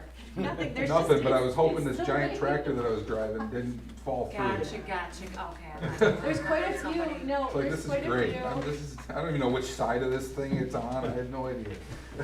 Well, and she was confused. So the lady who owned, when Donna and I went out there, we looked, she thought the whole plot that she bought was in the pile of dirt, but it's actually not. It's off to the side. It's, North, yeah, towards the tree. yeah, where the flowers and stuff are. Yeah, Yeah. she's. It was she's close up- enough for discomfort. let's Yes, put it that so way. it'll make her happy and that's all that matters. Yep, it's good. Um, It'll look better when it's all done. But Beth looked into getting a grant, and you can have a company come out and they will scan the ground. Oh, that'd be cool. Good, So- like an ultrasound of the ground to see Yes. what's, if there are any more empty graves. Yes, so while we'll never know who's buried there, we'll at least be able to, even if we can put a marker or something. And I didn't look into it yet, but Donna and I had talked, there was a lot of new graves made specifically in Antrim City that are not marked yet, they don't have corners, they're not stamped. So she said she had looked into getting something and then the sale was done. So she gave me the info and I'm gonna look and see if I can buy the marker to mark the corners for the graves. So, but I can send the company and they can get started with Antrim City. Sounds good. All right, moving on to the township audit. Anything there that we wanna? Anything and everything we buy has to be tax exempt. Yeah, that was a big deal. Everything was new from the last one, like things they noticed that were not on the 2024. But the big thing that we're working on, it's not just that we're tax exempt, we can't pay sales tax. We can't buy pizza and pay tax. We Mhm. can't run to Dollar General and get a flash drive and pay tax. We can't get propane and pay tax. We cannot pay sales tax. We're in government. So we're busy like blanketing, getting these exempt status certificates to the preferred vendors, like, you know, getting our toner and stuff from Staples and Office Max. So that was a big discovery. Good, it's good. Yeah. We need to keep, there are guardrails, tell us where we need Oh, to, yeah. yeah. So like if you're gonna have a board of review meeting and get them pop or water or food or anything, Did you send it to Dollar General? We are, So we said we Dollar are, General. we're gonna do Dollar General, Costco, and. Friskies, we'll do Friskies. Atwood. And, Atwood Hardware. That's today, yes. I'll do Atwood Hardware and Royal Farms, cause we get flowers and stuff from Royal Yep, Farms. and the so co-op, Atwood Hardware. and we, thank cause we you. said we should do like food, Yeah. like if we did the Nugget and the front porch, because if it's election, we go get food. Board of Review, Do the yeah. porch, or Foundry or whatever they call Foundry. themselves over there too. Yeah. Okay, Well, just if you think of any preferred vendor you go to that, Yeah, like, that's fine, yeah, I can do that. and we have to tell Mark, cause Mark has a card. That was their biggest thing, is that any purchases specifically made on that credit card have to all be tax exempt. So, and then the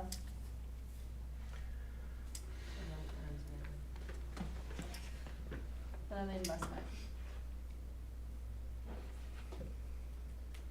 Okay. Yeah, it's good. I talked around for quite a while and thought things were looking pretty. So, and if you guys are good with it, then we'll do it, still do it every other year. But now this will be, odd year will be our year, which he said works better for them You too. guys are okay with it? Alright, anything with the cemetery headstone restoration? Yeah, Julie and I went, we had the FaceTime call with Dave Carter. He's expecting to hear from us as soon as possible after this meeting. But we went out to the Atwood Cemetery where he last worked last year, and he did about, I'd say, 20% of the cemetery starting at the south edge. And he was doing all the stones, cleaning all of them, straightened out a couple. One of the oldest ones that he wanted to highlight for us, it wasn't such a great example because what he had done was already, had failed already again, and it was coming apart. It was a two-part stone and it had slipped apart again. But I think what our takeaway from that was that that's unsustainable. I think we paid him about $7,500, so it would cost probably $25,000 more just to finish that one cemetery. So we don't think, our recommendation would be that it doesn't, or Julie can speak for herself, but it doesn't make sense to continue like that. If we wanna use him at all, we should have him focus on just some of the really old ones that are too difficult for our school students to work on, or too risky, they're too delicate. And then say, you know, we want you to just really, probably ideally, he would want us, he said this, to mark the ones he wants us to work on. So before he came, we should identify them and mark them somehow if we want to spend any money on it, and so that he could get through a large part of the cemetery. We can't pay him, our opinion is, we can't pay him just to clean gravestones. If families aren't gonna do that or whatever, it's, we had a whole, our volunteer, our high school students can do it or something, but he's a business from downstate with employing college students, and we're paying a lot of money for what's getting done there, I think. Well, and he actually agreed too. He said that if there is a cemetery club here that is willing to clean, like especially those newer headstones, let them do it. Because for what we pay him, his specialty actually isn't cleaning the headstones, it's repairing and fixing them. And that's where we're gonna get more, cause even at Antrim City alone, there's like 3 headstones that need to be fixed. So if we use him to clean all those super old headstones that those kids can't clean, and then repair the ones that are falling over or broken. It's a better use of the That makes sense to me. I mean, money. I was looking at Antrim City, and there's a lot of like old marble stones up there that you don't necessarily want somebody No. scrubbing on real hard that doesn't know what they're doing, but could use a touch-up. But yeah, you got just a 5-year-old granite headstone. I mean, some of these people, some of these headstones are so old that there's a good possibility, a strong possibility that there's no family around to do them. And then I don't think it's a bad thing for us to spend our money on to clean those up, just for preservation of the cemetery, but, yeah. And I think he's already indicated to us that to be worth his while, he needs to be in that probably $7,000 range, give or take a Yeah. little bit. Come He up doesn't the wanna store. come for less than that. Yeah. So maybe every couple of years, and we tell them exactly what needs to be done. Yeah. Like we say, this is what you're doing at Antrim, this is Atwood, this is Ellsworth, and we just Yep. give them specific, we don't just say start at one end and go to the other. Right. No. That's very wise, yeah, I think that sounds. So I guess the question right now is, do we want to, it's kind of late, obviously, because of all the problems we had getting together with him. And he said that, it's late in the year for him, and if we're gonna have him do anything, he needs to know, like, tomorrow, Right. to see if he could even make it happen. I don't see, I That's don't how see I a like a scramble. urgent Like maybe need next to- year's better. we can do it next year. Yeah, that's what I said, Marv. It sounds like a scramble right now, and if we want it to be intentional and purposeful, we need to, this fall and spring maybe, just Well, I'll identify. kinda mark 'em, yeah. Yeah. Whether you picture them or just like them, I don't know how you mark them, but. A little flag, I don't know. Oh, there you go, little flag. Little flag. There you go. Yeah, we probably wouldn't do it till next spring. Yeah, that makes Everything sense. would blow away in the winter, and Yeah. so closer to when he would want to come. I think that's a good idea. We don't have any problem telling him that it's taken this long and we're just gonna hold off for this year and get prepared for next year. We'll look at it again. But I do think it's a good idea, like, if we did every other year and had him focus on, Yeah, or at least, see how much he can get done. If we'd identify 100 stones within the 3 cemeteries, can we get those all done in 1 year or something like that? Think there'd be that many? 100? That you would yeah, pick out? I haven't gone to look with that in mind, so. just by putting I think just by so. putting the information in the computer, yeah. And actually, maybe you'll have this computer thing all done by then, and it'll help, Him find you'll stuff. see the ages and so forth. I don't know if that'll be part of it. Mhm. Might be we'll learn a lot more about our graves by a year from now, next spring or something. Yeah. Yeah, can we access that? Can we look at it yet? Is it gonna be Not- live, it like, will- by the next meeting, like it will find a be. grave? Okay, cool. So it is live, but everything's blank. Cause I haven't given him any information yet. Gotcha, okay, cool. A lot of data they've input. Oh, yeah, that'd be nice. Well, and I have to input the data, but then I have to still sit with Donna after I input it and match the map and the card and make sure that it all makes sense. And there was quite a few that we had to go out and double check, and we had Beth in the office. So she could look at one thing, and then we were out there. It was fun.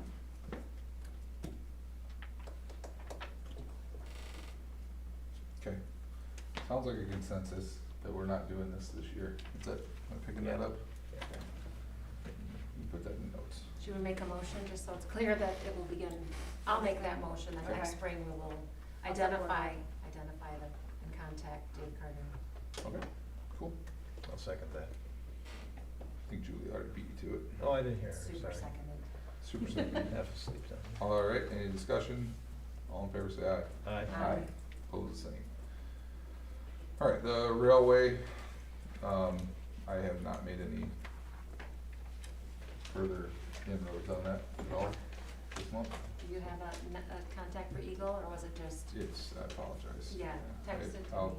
I'll put it in my thing. Reminder. I'll do it as soon as I get home.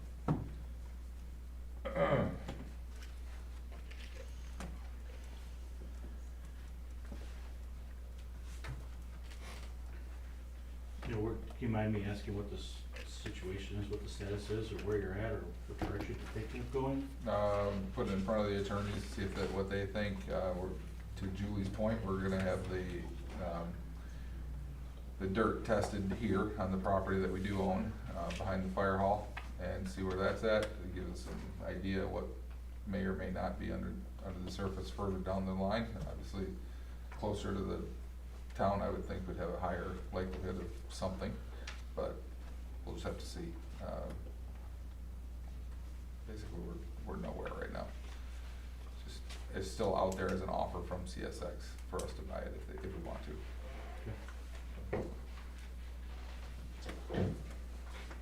If anybody wants to participate in that, they feel free to give me a call.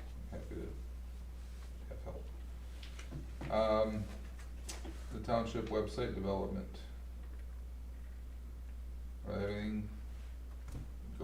still got that offer out there for 4,800. I don't know if other people think the website needs to be overhauled.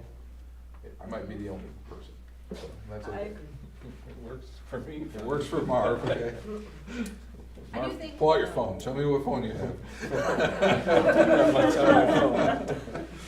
I'm a computer guy, not a phone guy. I'm telling you, I'm just saying, I think you have a flip phone, don't you? No. Oh, you are? Yeah? Oh, wow, okay, well, I take it wrong. I misjudged you.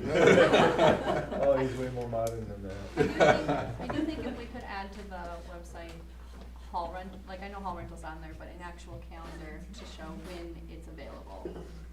Right, that would be. Yeah, one time we had one, it was hard to find one, but now it would be super easy to find one on my calendar. There's a calendar on our website, Yeah, but we don't use it. where is it? I forget what tab it's under, but we don't use it. It's for community events. Yeah, why, I, So why couldn't we move that and add hall rental, You can do both. so that way people could see, You can like, make a Banks Township Hall rental at gmail.com and have a calendar for it and fill it in and then have it up, have it load on. just like the Airbnb calendars where it shows unavailable. right, and then that does, You do something along those lines. yeah. I can look in it, I can ask them if we can do that. Well, since we're saving $7,000 not working on the cemetery, okay, I'm gonna make a motion that we, start working with GoDaddy on, redoing our website for probably not to exceed 6. Explain the we and then working, what do you mean, like, you mean overhaul the entire format? Well, what they offered, and I think I mentioned this a couple months ago, was that what they would do is give us some options. And this is what we could go with. If you have a municipal website out there that you like you go on Antrim County's website, for example, like I don't know why you go to the Orange County website, but maybe you do and you like it, you know, you can take snippets from each of those things. And we would have the opportunity to have them join us on a board meeting call to say, yeah, we like this, we don't like that. Can we add this feature? Well, you know, happy to have a subcommittee if you want, or whatever, to work on something like that. If you wanna take the whole thing and have me help you or not, feel free. I'm not opposed to that at all, Katie. But I think there's some opportunity to improve our communication through the website. Yeah, is it I don't think ours is ADA compliant, like people I'm that sure have it's vision not. things can click the button and say, oh, I can read it now. Yeah, it's not. Yeah, so that would allow us to do all that. We do need to have at least the upgrades for So, ADA compliance. and but if you do that, will our email get switched to them? Cause right now, Doesn't have to. all of our necessarily. email goes through, ProWeb, but I don't like that. Do we want a I don't like that either. .gov? Do we want a Well, this would allow us to go to .gov. Cause I would like that security of having a .gov It- address. Yep. That's very official, the county has it. Absolutely, I think that's a good thing. All these ridiculous spam emails that look so similar sometimes and have addresses that are spooky. I get a lot from you. Do believe ya? it or not, yeah. Uh-huh. I get them from Curtis asking me to. Curtis too. Uh-huh, asking for new Direct updated ones, deposit. direct deposit, yeah. Mhm. Curtis always wants direct deposit, so do you. Mhm. I should change your checking account, your checks Alex too. wants to know if Catherine has a moment, so I know. Yes! I get that one a lot too. I've got that from, Mark Penzi over in, at the ambulance authority. And I was like, oh yeah, I was planning on talking to him anyway, so, but yeah, sure. And so I texted him. I said, yeah, I can talk now if you want. He's like, what are you talking about? Oh, Well, I there called go. you when I got. Oh, yeah, there you go, yeah. Well, the It first one I happened. got one from you, I was like, what does she want? They're You have innocuous. account numbers, right? Can you give me a second to talk? Yes. Sure, Yeah. whatever. Wait a minute. I always know, That's mine's when always they supposed to say Catherine. and go I'm into, like, well, I need a don't know direct Catherine. deposit No, this it's thing not or whatever. Catherine. And then you're like, I oh. always know Catherine. I always know, 'cause it's ridiculous. As soon as somebody starts asking for money, it's like, yeah. Yeah, account numbers. Where was the headstone cleaning and which one? Was it miscellaneous? I think it is miscellaneous. I'd have to look at the, Excel file, but I'm pretty sure. Okay, that's so then, miscellaneous. I'm gonna take Celebrate Life, right now I took Celebrate Life out of this one. Okay. So I would have to take, so I want you to take that You'd into move that. account, I would move it to this account, and that was 5,800. Okay. So, cause this is, I had to take it from somewhere and I wasn't sure. Well, that's fine, yeah, just move it to miscellaneous, cause most of that is stand-up fees, then you could say, you could do part of that to prepaid expenses, the annual fee. Do it prepaid, and then you would amortize the prepaid part of that over the 4 years, that's probably the best solution, but I can help you with that offline. So this web development, if we approved your motion to up to 6,000, would they actually do the development for that, or just give proposals? Nope, that is the whole thing, it's actually a functioning website. It's really for 4,800, but then if we want our emails to go through GoDaddy, through like a Microsoft 365 accounts, that adds on to the cost. That's why I said 6,000, not 4,800. And we would switch to .gov. And it would be when we would switch over to the .gov website that we now have control of. Cause you got the domain name, right? I got the domain name registered for us, That was smart. yeah, for the township. I'll support it. I have to use the website all the time. Okay. I swear I post stuff Uh-huh. and it's not there. Yeah. And I post it and I hit it, approve here, and I'll go and I'll preview it, yep, it's there, and then the next day it's gone. Yes, and we have, I gotta find it, we have 2 versions of the zoning ordinance, we have the most updated and we have an older one, so I gotta find it, we gotta pull one down immediately. Yes. And you would Or only if we find can that by archive. default, you wouldn't know it, Yes. you wouldn't know that if you hadn't been looking everywhere to find something, and then you went, oh, it says zoning, oh, whatever. Well, But I mean, there could be benefit to having an archive, like these are the ordinances, so that people can look them up if they want to. Right, when did we switch to 2 acre minimum, you Yeah, know, those right, things, they yeah. can look at all those things. Yeah. Okay, so Okay. you made the motion, Alex? I did, I'll use that support motion, it. you supported it, any further discussion? So you obviously know a lot more about this kind of stuff than I do. There's not a local company that you, Not that I'm they aware can't of, offer what GoDaddy can do. not for that price, I don't think. But we'll get personalized service, that'll be. That's what the guy said, I mean, I reserve the right to be swindled by a sales guy as much as anybody else. But, yeah, I mean, you'll have a direct contact with the developer and he'll, we'll have lots of calls and said, if anybody's interested, let me know, and I'm happy to have somebody help out. I won't be much help. Marv probably isn't gonna be there, so. Yeah, okay, cool. All right, then, all in favor say aye. Aye. Pose the same. Cool.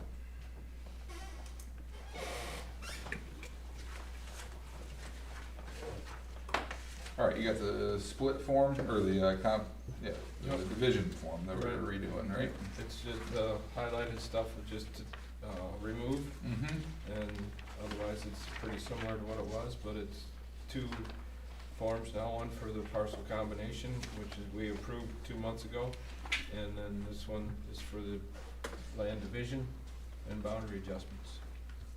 Yeah, that's what we're talking about, these things, the couple things there. Yeah. Cool. Yeah, that looked good before, and, I'm good with that. I'll move to be approved. I'll support it. Two supports, any further discussion? All in favor say aye. Aye. Pose the same. And I forget if Agobrecht or Curtis are gonna. Agobrecht. I think Agobrecht is gonna, Yeah, he's the point guy on that whole Yeah. thing, yeah. so let him know. Yep. You're gonna let them know? Sure.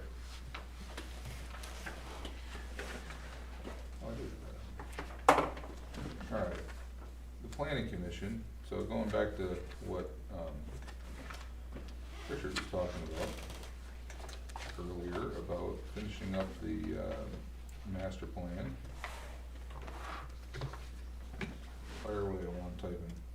Okay, so, if you guys remember this, Donna told me there was a cap of $10,000 on the master plan. And that they had to do the master plan in $10,000. Was that ever written anywhere? It might have been their proposal. Because We're they're at just, $10,000. are they disputing it? No, Oh, we're they're at asking for $10,000. more money. Oh, we're at They want more 10. money. They want more money. Yeah. Do you know how much more they want? I'll tell you in just a second. I think $4,000. Yeah, that sounds about right.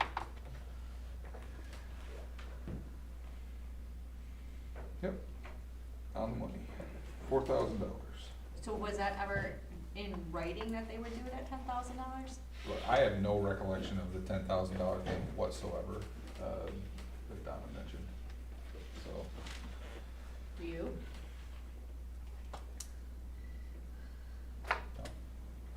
I don't have a clue where she got that from. I mean, I'm not disputing it, I don't know, I don't Right, remember ever seeing a remembering it. document. Well, I'm thinking it may have been in like a. Proposal Yeah, type thing. proposal. Do we know That when we would be in started to writing, see what we so I'm voted? just Yeah, gonna we find probably it. voted on it, and that would have been included. Yep. And when did we start that?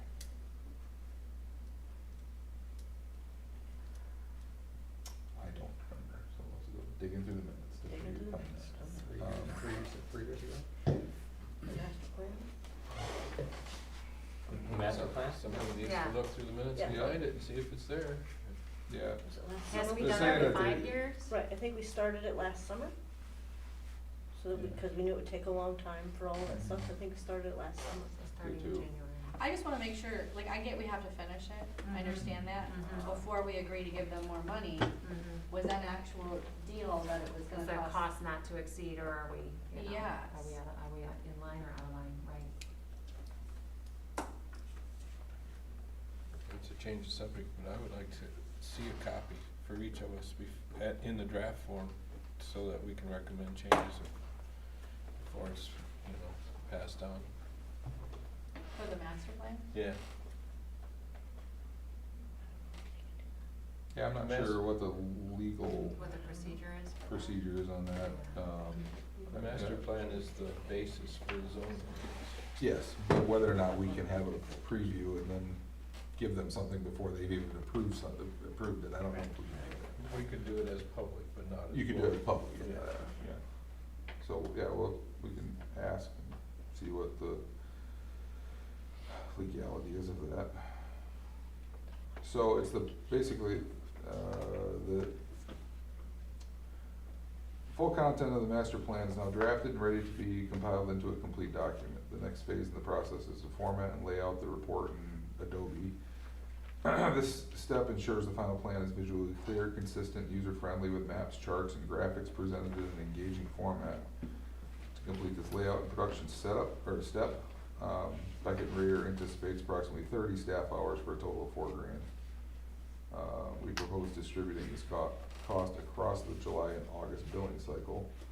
Beyond this layout work, the remaining steps to complete the plan will include the distribution of a 63-day review notices to the neighboring and overlapping jurisdictions, any content revisions resulting from public or agency comments during the review period, attendance at the planning commission's public hearing for plan adoption, optional attendance at the board of trustees meeting where the adoption is considered.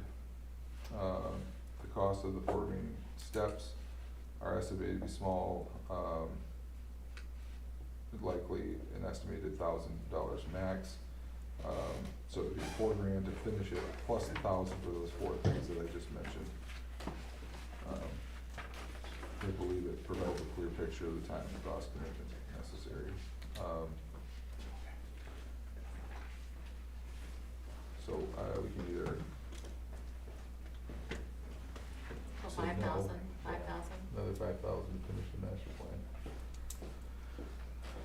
We could approve it contingent on not finding the $10,000 max thing.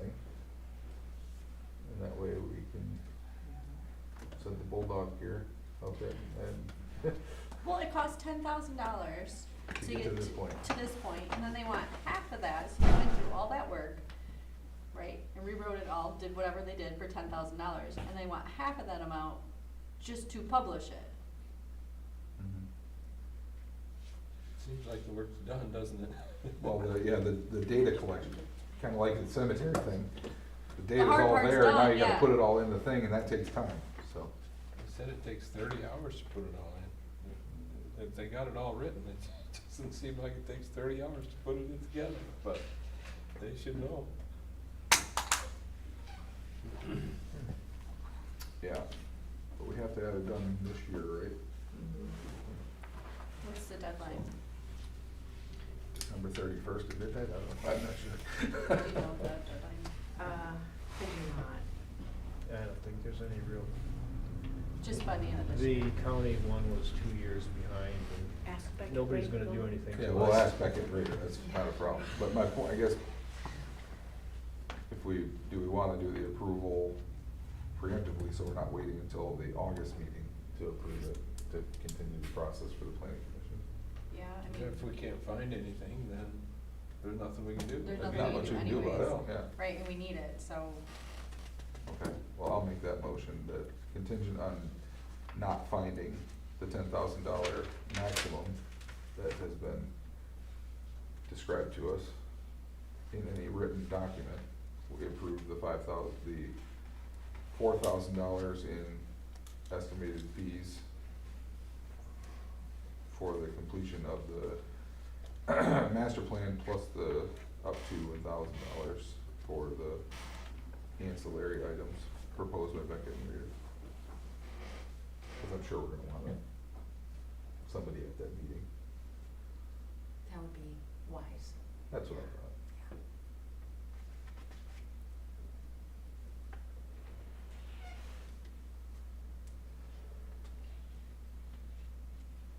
So what'd you write down? So I know what I just got myself into. that you're gonna let us spend $5,000 to finish the master I plan. know, but read it. Yeah, but this is like, okay. Motion to approve the $4,000 in fees for completion of master plan and $1,000 for the ancillary plans for the meeting. Contingent on not finding the $10,000 maximum. I would review that before I typed anything. That's fine, I got you. Okay. Just fix it now. I will. All right, that's the motion. Any support out there? Support. Our supports, any further discussion? All in favor, say aye. Aye. Aye. Opposed, the same. When do you guys think that you started to work on, they started to work on this? So I can look- Spring, it would probably be spring of last year, spring Okay. of 24.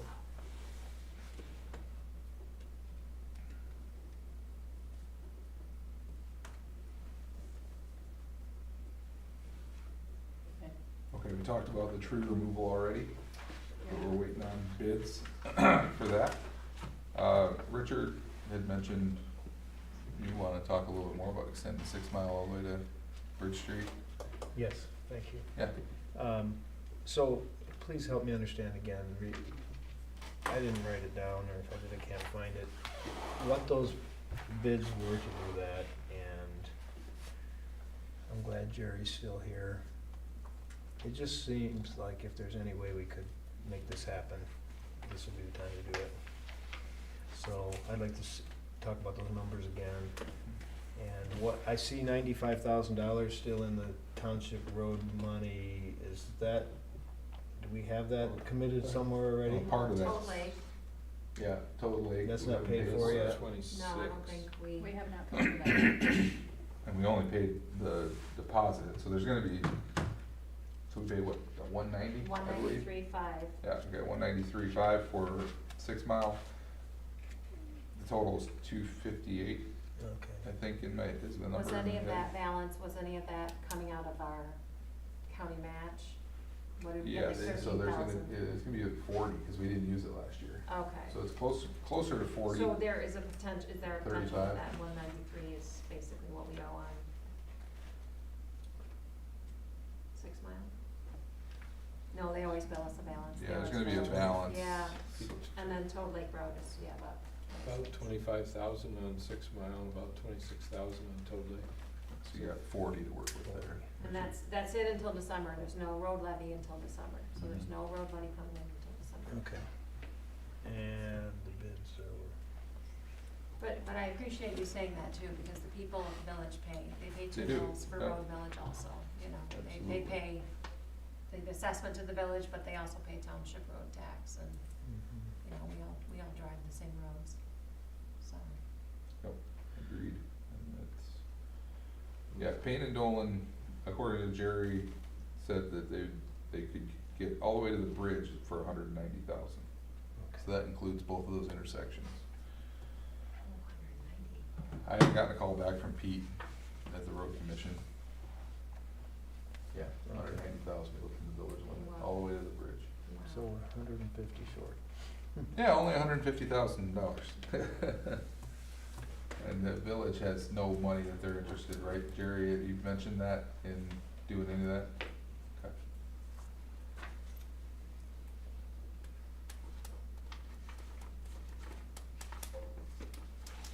Okay. Well, I mean, I don't know Unless the what road to say. commission, yeah. I Unless guess the it's- road commission comes in strong, it's probably not gonna happen. Right. Okay, Well, yeah, thanks for trying with them, and I guess I'll keep calling for you. pursue I'll that try and to see if we can. get after 'em. 'Cause, yeah, they're probably gonna be doing that work pretty soon, I think, late summer. Right. You can put a Band-Aid a lot cheaper. Yeah. So, while we're on roads, Uh-huh. Essex Road, I contacted our representatives again, and, our request for $3 million for Essex Road is in the Senate, request for appropriations. And it's in the House request for appropriations, and they have to be whatever blended. Mhm. And the governor is, really focusing on roads for this budget, because she didn't do much before. She wants to go out with a bang on the roads, so the prospects are pretty good right now, but it'll be August before we find out. Okay. I know- It's fine, Dave, go ahead. Last time, that was before the Mhm. governor, I'm sure it was attached to a bunch of other stuff and everything, but It was taken out last Yeah. time. It was in and taken out.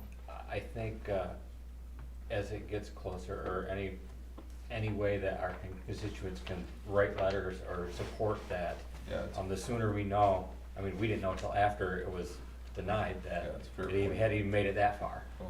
Well, our rep and our senator are totally on board. They put it on, I was told they both put it on their #1 priority to get funded, so that's pretty high. Whether they But that is a accomplish good it- point, Dave, I mean, if people can, Yeah. you know, Telling people right there. if you're watching, send Governor Whitmer a letter, in support, hopefully, and the representatives. Yeah, It'd be great. absolutely. Yeah, but she just spent how many thousands of dollars putting paint on? Oh. That's gonna usually hold how it it together goes. for another 10 years. Yeah, it probably will. High quality paint. What a waste.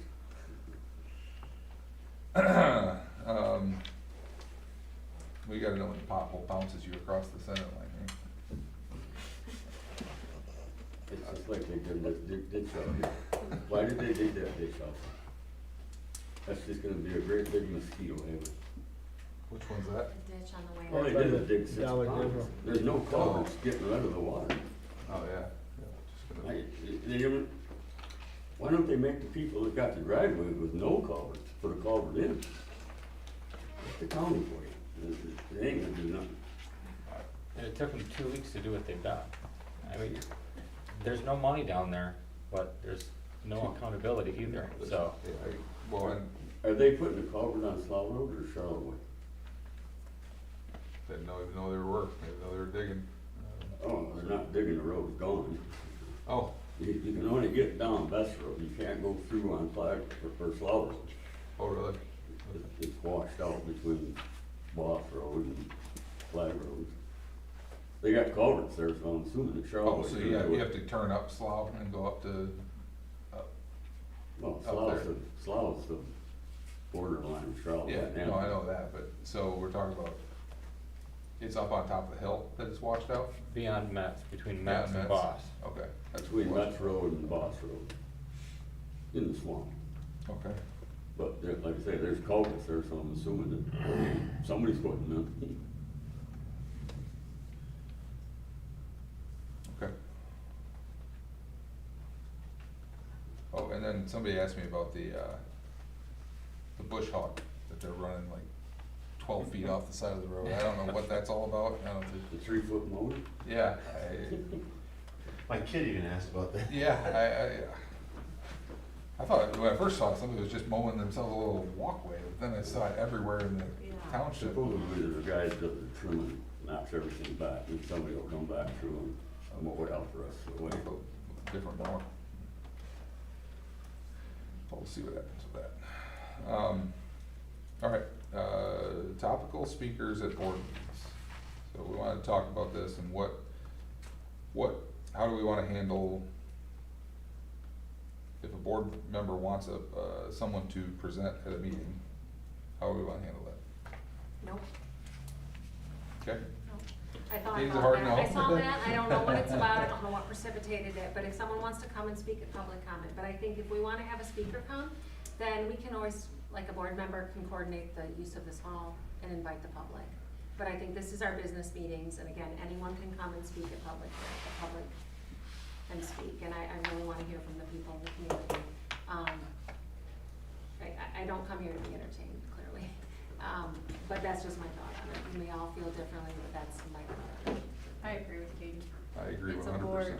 it's a board meeting for board business, but anyone, at any point, any one of us can have a gathering with people. You can have whoever you want to. So then is that a public meeting then, if one person has a? We're allowed to be together in public, we just can't discuss board business in public. We can talk about the weather, we can talk about our kids, but. It's important though to also not have the appearance of impropriety, that we're. so. You know, I think that if there was an event going on and we all showed up, and as long as we weren't all like huddled over there in a corner, Right. and then at the next board meeting, we say, well, we're getting rid of zoning, you know, that would look terrible, right? That's, And there's a perception of that right now for people, that decisions are made before this meeting. Huh. Just saying, the perception's there. that's interesting. I've had 3 calls this week about it.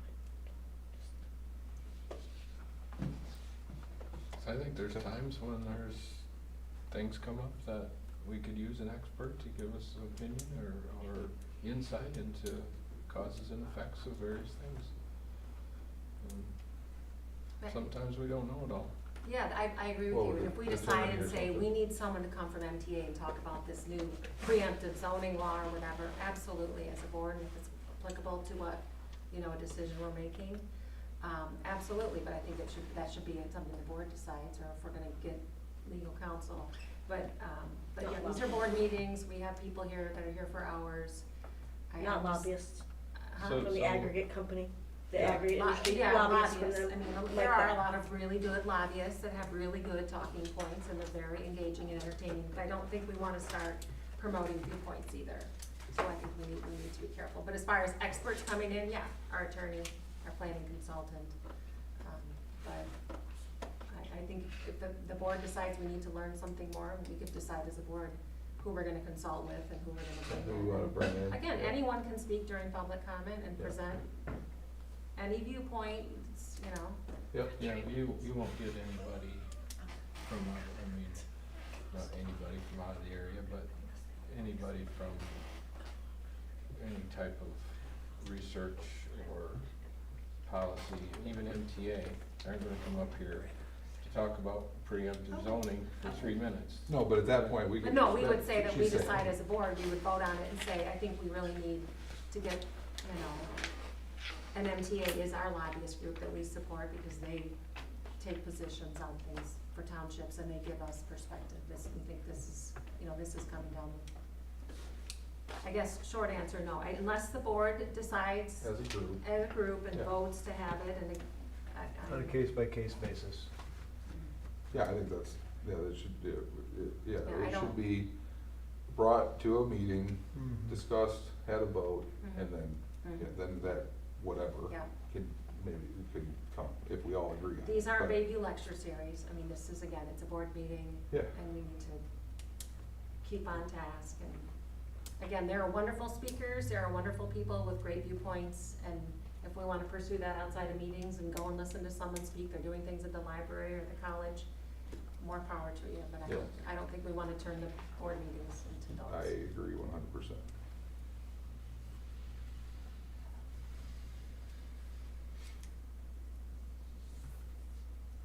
It's kinda like forcing someone to read a book that you just read. No, you must read this book I read, you must hear this viewpoint, you must hear, that's kinda how it I agree. feels to me sometimes, yeah. Yep.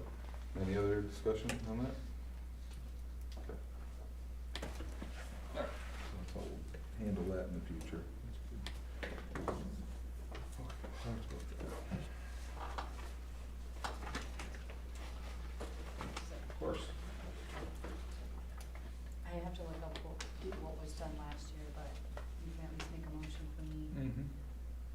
Generally speaking, the pre-buy price, in this case, 204 is better. There's some years where the price of energy goes down, and this may be one of them, but generally speaking, the pre-buy price is the best option as a normal course of events, because it goes up in the wintertime, usually, because there's more demand, but that's just from an experience.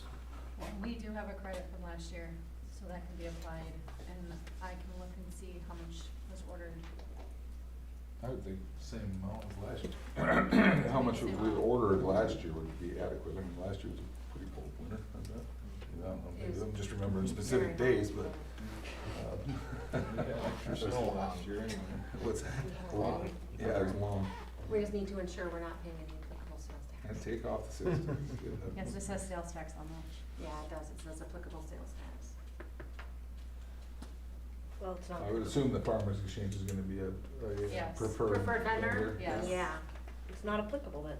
Yeah, it's not applicable. There you go. that's right, NA.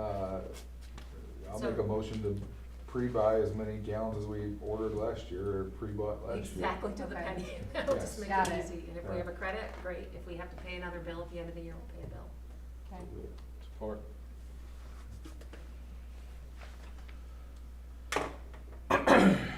All right, any further discussion on that? All in favor, say aye. Aye. Opposed, the same. All right, gotta do the assessor contract, at least talk about it here. So last year we brought Bob on for the same rate that Amy has been doing it, and it was like the third year, I think, of her Every 3 contract. years, yeah. And so, we're gonna bump them up at inflationary rate. Inflation multiplier or whatever, yeah. Excuse me. Sorry about that. Yeah, I mean, that's kind of what I'm thinking. We're lucky to have him, by the way. Yeah, he I does a was good- he really does a good scared job. when Amy said she was leaving. I was sad and scared, but we're so lucky to Was have him. Right where I was thinking. When she said, told me, I was like, what? No. All right, so you got enough, inflationary multiplier you wanna put in? What was the rate of inflation? 3.5, I think, last year, or 3.2, What did we something like that. get? Come on, you're an economics What guy. did we get? Do you remember what we got? I think it was 3%, is what we did. 3%. Did we do 3% for us? Yeah, rounded. Okay. I think that sounds reasonable. Okay, I'm sure he'll I'll be take that agreeable to to him. it. yep. All right, I'll make the motion, I guess, then, or unless you want to, Katie. I will make the motion that we increase him in the inflationary rate of 3%. Okay.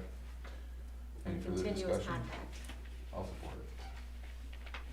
All those in favor say aye. Aye. Opposed, the same? Okay.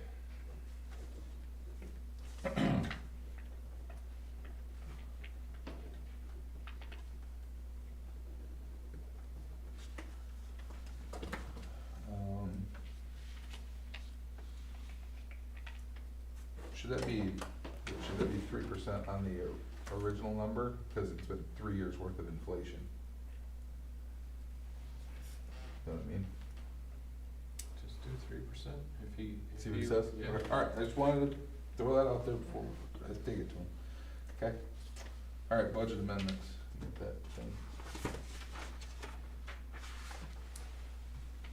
So the contractual, Use UHY. that's UHY, and that's what they charge us for the audit? What do they charge us? 1,170. For this audit? As of right now, yeah, there'll be more. I was gonna say, the last one was $8,000. Yeah. It doesn't seem right. That's what they got us, charged us just to get started. Yeah. That was just to drive up here and get a hotel or just have. But the audit's done, right? Audit's done. They were here today, 4 Yeah. people. More people. Uh-huh. A lot of number crunching. There was 5 when Ryan showed up. Oh, there were 5, Yeah. Ryan came. including him. Pretty Wow. normal, that's what they do every time. Every time I've been here for it anyway. Used to just be Steve. Used to just be one guy. No, be they here all for did 3 something, days. they Everything all got did more something complex, different. I They get all it. just started ripping open boxes. Mhm.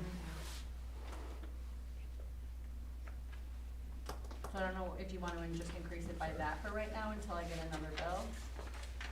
Yeah, that's. Thanks.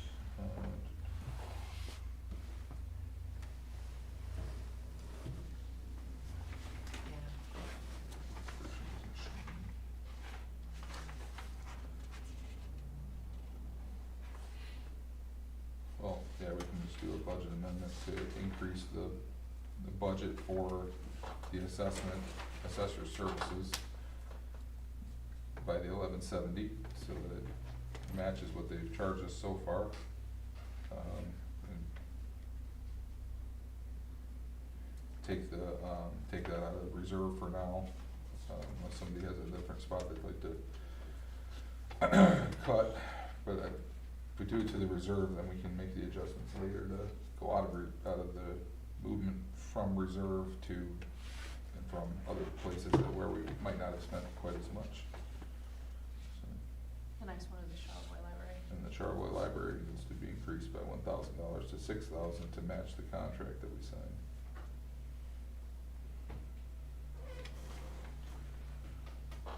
Yeah. I'll support. Okay, any discussion? All those in favor say aye. Aye. Aye, opposed, same. Okay, anything else you guys wanna talk about? Yeah, I had something kind of odd happen this week to one of our property owners on Brant Road.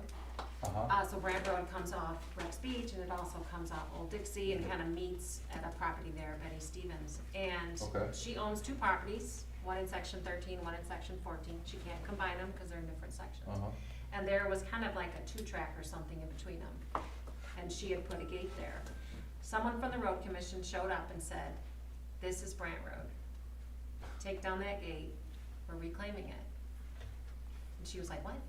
So I said, "Well, let me call Bert." So I called Bert, finally called me back this morning, and I said, what's up?" I said, "I have an 87-year-old widow calling me saying, what's going on?" And he's like, "Well, yeah, I know we haven't maintained that for like 30 years, but we've certified it since the 50s. So like they're opening back a road that hasn't been touched in decades." I said, "Well, what are you gonna do? Are you cutting down trees?" "Yeah, we're gonna cut down some trees, we're gonna swap out a culvert," which is Antrim Creek. The whole thing, just the way it was handled, there was no notice given to the property owner. It was just really, really fishy, and I wonder where else would these abandoned roads be that they're just gonna reopen in someone's To what? property? To where? Where Cause did he it go said to? there's a parcel, like he said, I said, "What precipitated this?" All of a sudden, and he said, "Well, it was an adjacent property owner," and he couldn't tell me which one, but he said something about a 50-acre parcel for sale that was landlocked. So how did that happen, you know, how did the parcel get? It wasn't landlocked if that is a public road, but never used. Never used and hasn't been maintained for decades. So then who's paying for that, and what are they gonna do, and this is like seasonal road? Yeah, but there's no money for Essex, and they can't do anything on Lake Shore, but they're reopening a seasonal. But I was disappointed with the way it was handled, the way the property owner was. They're saying that 2 tracks that goes from that corner.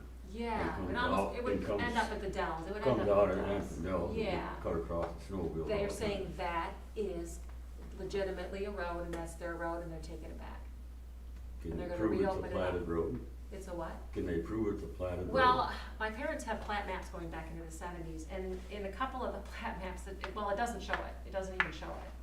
But in like 1979 or something, it did show it coming really far south and then going directly west. So, but nothing's been done in decades, and even Bert said in 30 years it hasn't been a road, and he said, well, you know, we've not maintained it and we've neglected it, but it's ours. They're gonna clean that. Have her give them a mowing bill for the last 30 years. They're gonna put a road in there, so, again, just wanted the board to be aware of that, and I've been, you know, kind of the intermediary for the property owner, and she was quite distressed about it, Seems like the only understandably. thing she can do is call an attorney. So, but anyway, I'm disappointed in the way the road commission handled it and how they dealt with the property owner, and again, where else is it gonna crop up? Does anyone else At the end have of Best Road used to go through. In Okay, fact, there was a stop sign at the very Yep. end. are they gonna, just someday Some say of we're them, they going back actually here? have abandoned, like I've asked that about Mhm. Cloister Road, Oh, out between yeah. Farrell and, Church, Church, yeah, you know, yeah, the Cloisters, you can't go through there anymore. Yeah. And they said, no, we actually abandoned that. so But what, I did don't they know. have to, was there paperwork filed, or they just decided? What they Because it said, I appeared don't that know. this was abandoned, Yeah, because Bergsman's, Bergsman's like that. yeah, You know, right, I applied to abandon the road that goes past our place sure, to them, Mhm. and they approved that. It was, I Okay. don't know, 20 years ago, but, and so there's actually a mechanism process to of- abandon a road, and there is, you know, procedure to get it done. And you have to contact all property owners that are on that road, and they all have to approve. mhm. Good thing you own all the property around, right? Right, you called yourself and let yourself know, right? Well, the people on the other end of it, they had access to the other road, so they were fine with it. In fact, they had put a pile of dirt in the middle of it before, and they didn't want people in there, so they were fine. So it was them and me. Yeah. Disappointing. Meanwhile, you can't even get down Carpenter Road that people use. Yeah. All right, anything else? Found the Any season thoughts that they about do that? work on it. And then I will open it up to public comment. Ms. Julie? Several months back, winter, when Mr. Rubing proposed eliminating the land combination fees and the board approved it, you violated your own ordinance, because section 9.03 states, fees shall cover the costs. Not may, but shall. So right now, whatever you pay for any land combination that may come up, you paid assessor or anybody else that you're not passing that on to the property owner, you're violating that ordinance. So I'm asking this board to revisit that, change the ordinance if Is that's that what in you the want. zoning ordinance? 9.03, it says, the fees shall cover the cost. So I'm just asking you at some point 9.03 to revisit that. in the zoning ordinance.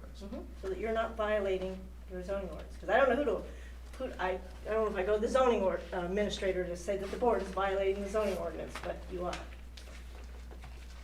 If you really wanna keep that one and have taxpayers Yeah. no, that's fine. subsidize that for some property owners that wanna combine for only that one fee, then change your ordinance to reflect that.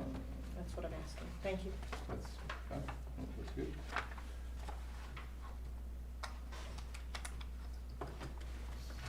Yeah. There we go. I also Yes, want ma'am. public comment. Yep. Sorry, I was making notes, so I don't forget. No, you're good. So, I hate to be like a weird, crazy rule follower sometimes, but during public comment, I think we should start a timer when people talk. This is just me thinking out loud, because a lot of us take a lot of our time out of our days for all of this, especially the people on the board. And I don't think that people shouldn't speak their opinions, but I do wish that people would stick to the 3 minutes and be a little more concise, because I appreciate the public comments, but sometimes people will kind of just like keep talking, and I'm like, I'm looking at a clock, but I haven't like started a timer for each person myself. I have a timer on my watch. I've kind of thought about doing it, but my watch does have also a really annoying like beep, beep, beep, beep, beep, beep, beep, which may be a nice thing. Because if they do want to say more than 3 minutes of things, they always could stay till the end and speak for 3 more minutes, if that's really what their heart desires. But I just think that maybe we should try to enforce that rule a little more.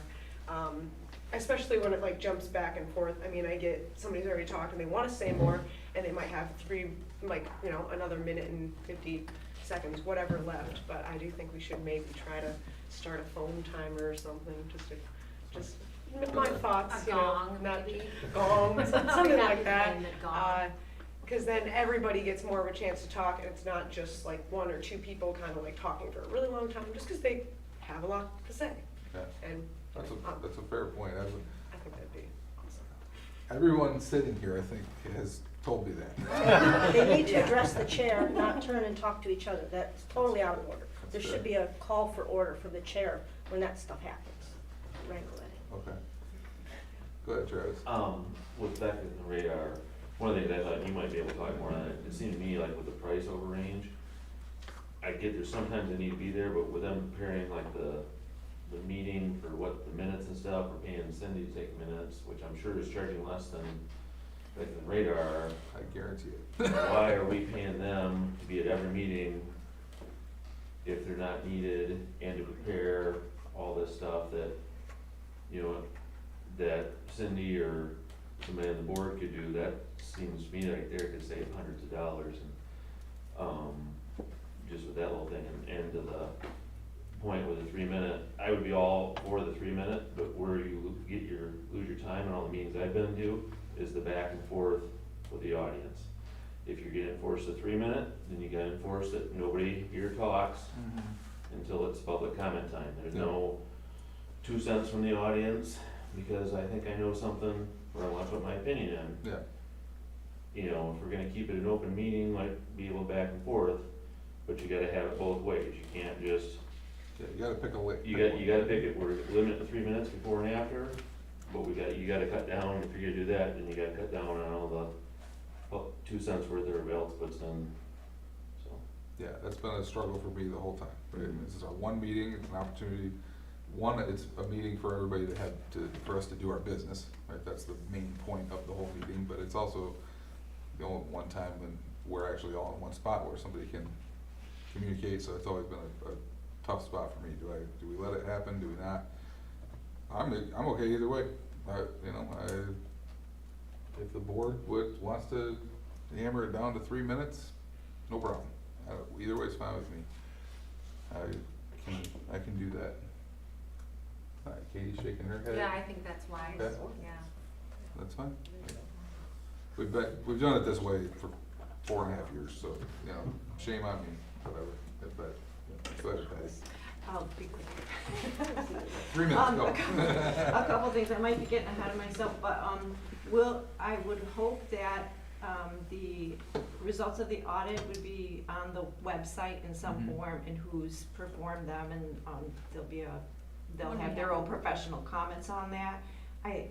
Is that normal for that to be posted on the We website? have the whole draft, can that go up? Cause that's got the letter to us, it's got the letter to the governance, it's like a 35. 43.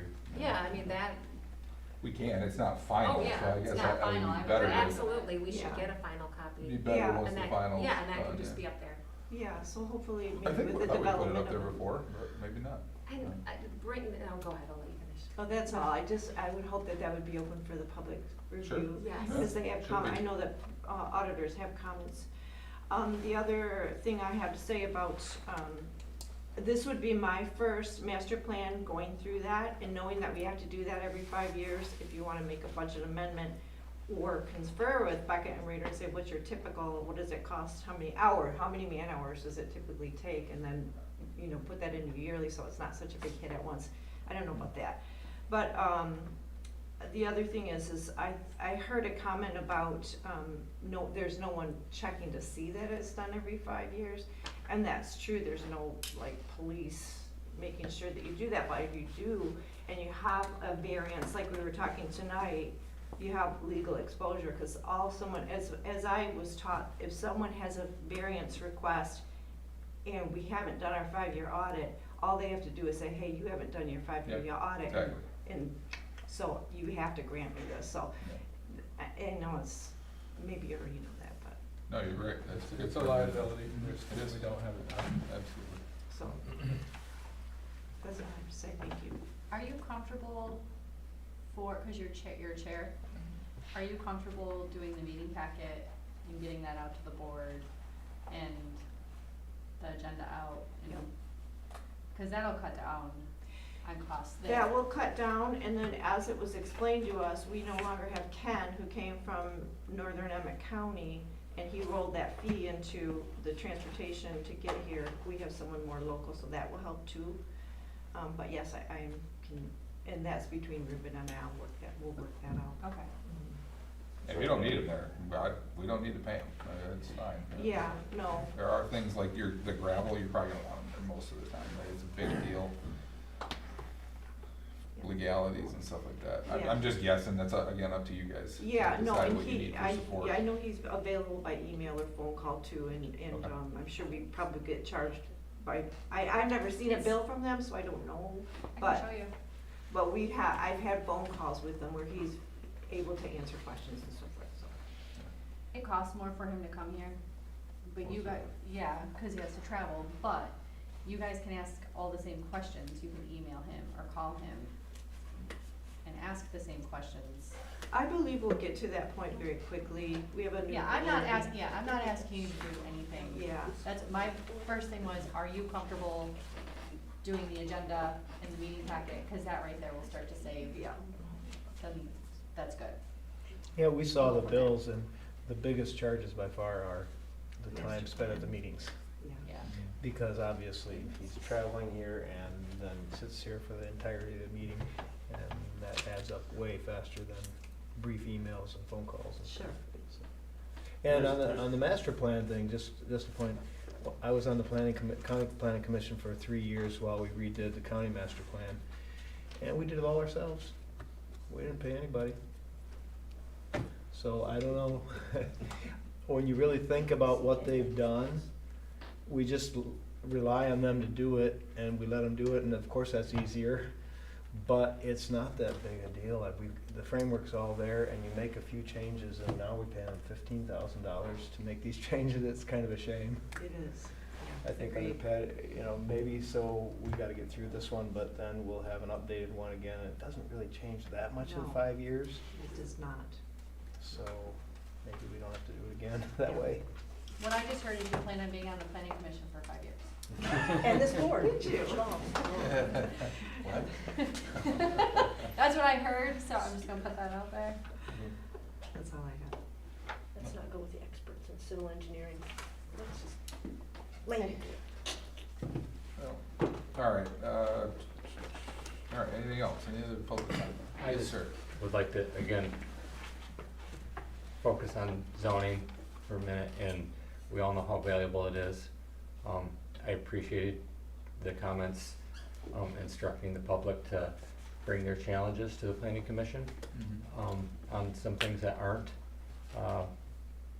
maybe up to snuff or need revisiting, or, even looked at for a first time. But it tends to be every time there's a challenge, it's a violation, it's gone to a violation, and that's why they're there.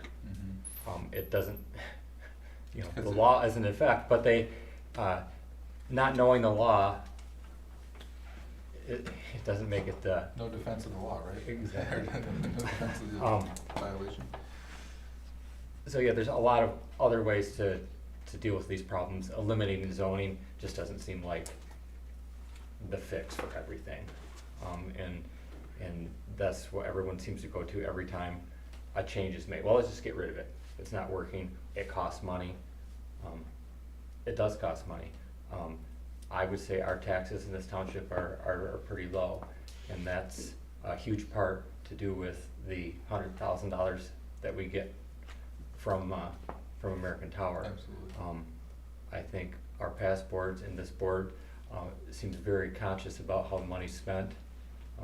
There doesn't seem to be a shortage each year, and there's a lot of things that are very beneficial to our community members that might not necessarily be looked at as a valuable expense. But I think everyone appreciates the effort that this board is putting into going over the budget and some things that maybe have just been looked at with some fresh eyes, that we've just, that's how it's been in the past. Let's just keep going. So I appreciate the effort to take care of the budget and work with what you got. Sure. At the planning commission public comment, I spoke about Beckett Raiders fees, and I know that most of you didn't hear that. I served on both boards. I was on the planning commission for 6 years. And every time there was difficulty in the board understanding what the planning commission was doing, and then maybe we should send this back and forth, that problem exists because Beckett and Rader is not here to give you their professional opinion on each of those every time. And so cutting any Beckett and Rader from being here will cause you as a board to spend more and more time, months and months, on each of these issues. Because I would sit there and go, well, Beckett and Rader were here to explain it to the board in a concise manner. You'd understand where things were happening. It actually bogs down the process more to not include them. Because you're lay people, none of you are civil engineers. Really, having Beckett and Rader, I know it's expensive, but you will bog down all of your lives and the planning commission far more if you start cutting them out of meetings and being able to interpret for you what they heard through a whole planning commission meeting and the paperwork they put together to then explain to the board. I said that to him long ago. I said the problem is the board doesn't have Beckett and Rader explaining some of the planning commission and how that stuff came about. You're relying on one person right now, it's Mr. Frisky, to relay to you what happens at those meetings. And that, after weeks of that meeting or whatever, is more difficult. So I'm just saying, if you cut out Beckett and Rader, expect to take a lot longer on all of these issues that go back and forth between the planning commission and this board. Thank you. No, unless I have the wrong place, and Julie, you correct me, but, section 9.03 fees says the township board may from time to time adopt by resolution a fee schedule establishing basic zoning fees related to the following, and then it gives a long list, so it says the board may adopt. But where it is right here. The amount of these zoning fees shall cover the costs associated with the review of the application. And it goes on, including zoning administrator. That's that line. That's what I'm talking about. Yep, that's Shall cover the cost. That's secondary to the prior line that says that the board may from time to time adopt. Well, this one says they shall, the So there may be a fees shall cover discrepancy the there. cost. Anyway, Michael. Yeah, we'll look into it. My question would be, does the zoning ordinance cover the division and combination, because it's a different ordinance? Yeah, it's So- not in the list of. But all the attorneys look at it, because I like paying them money. They gotta eat too. Anything else, so, one more thing before we are done. Katie's on board with sticking to the 3-minute thing. Is everybody there and limiting all public input during the meeting? Yes. Yeah, that will. Well, and then at the same time, it's you speak once. If you speak once, if you wanna speak again, you stay for the second public comment. That's good. The one exception, Alex, for your benefit as a board, and you would be the one to request this. If you have a question of somebody in the audience, I can ask them. you right? can ask them. Yeah. But and even if the other board members do, they should be having you direct that question to the audience. And Okay. then that person can answer, and then you can say, thank you, that's enough, or something. So that Okay. you can still ask anything of an audience person that you want. That's Got gonna it. be fun. I'll be like, Alex, will you ask Mr. So-and-so why he is here Or you talking can about say, my property? Alex, can't may wait. I ask for additional information from an audience Just member? Yeah, you're right. Okay. All right, with that, we'll adjourn. Thank you all. Thank you. Have a good night. Okay, thank you. Right there. This is, Hey, thanks, Patty. watch for your.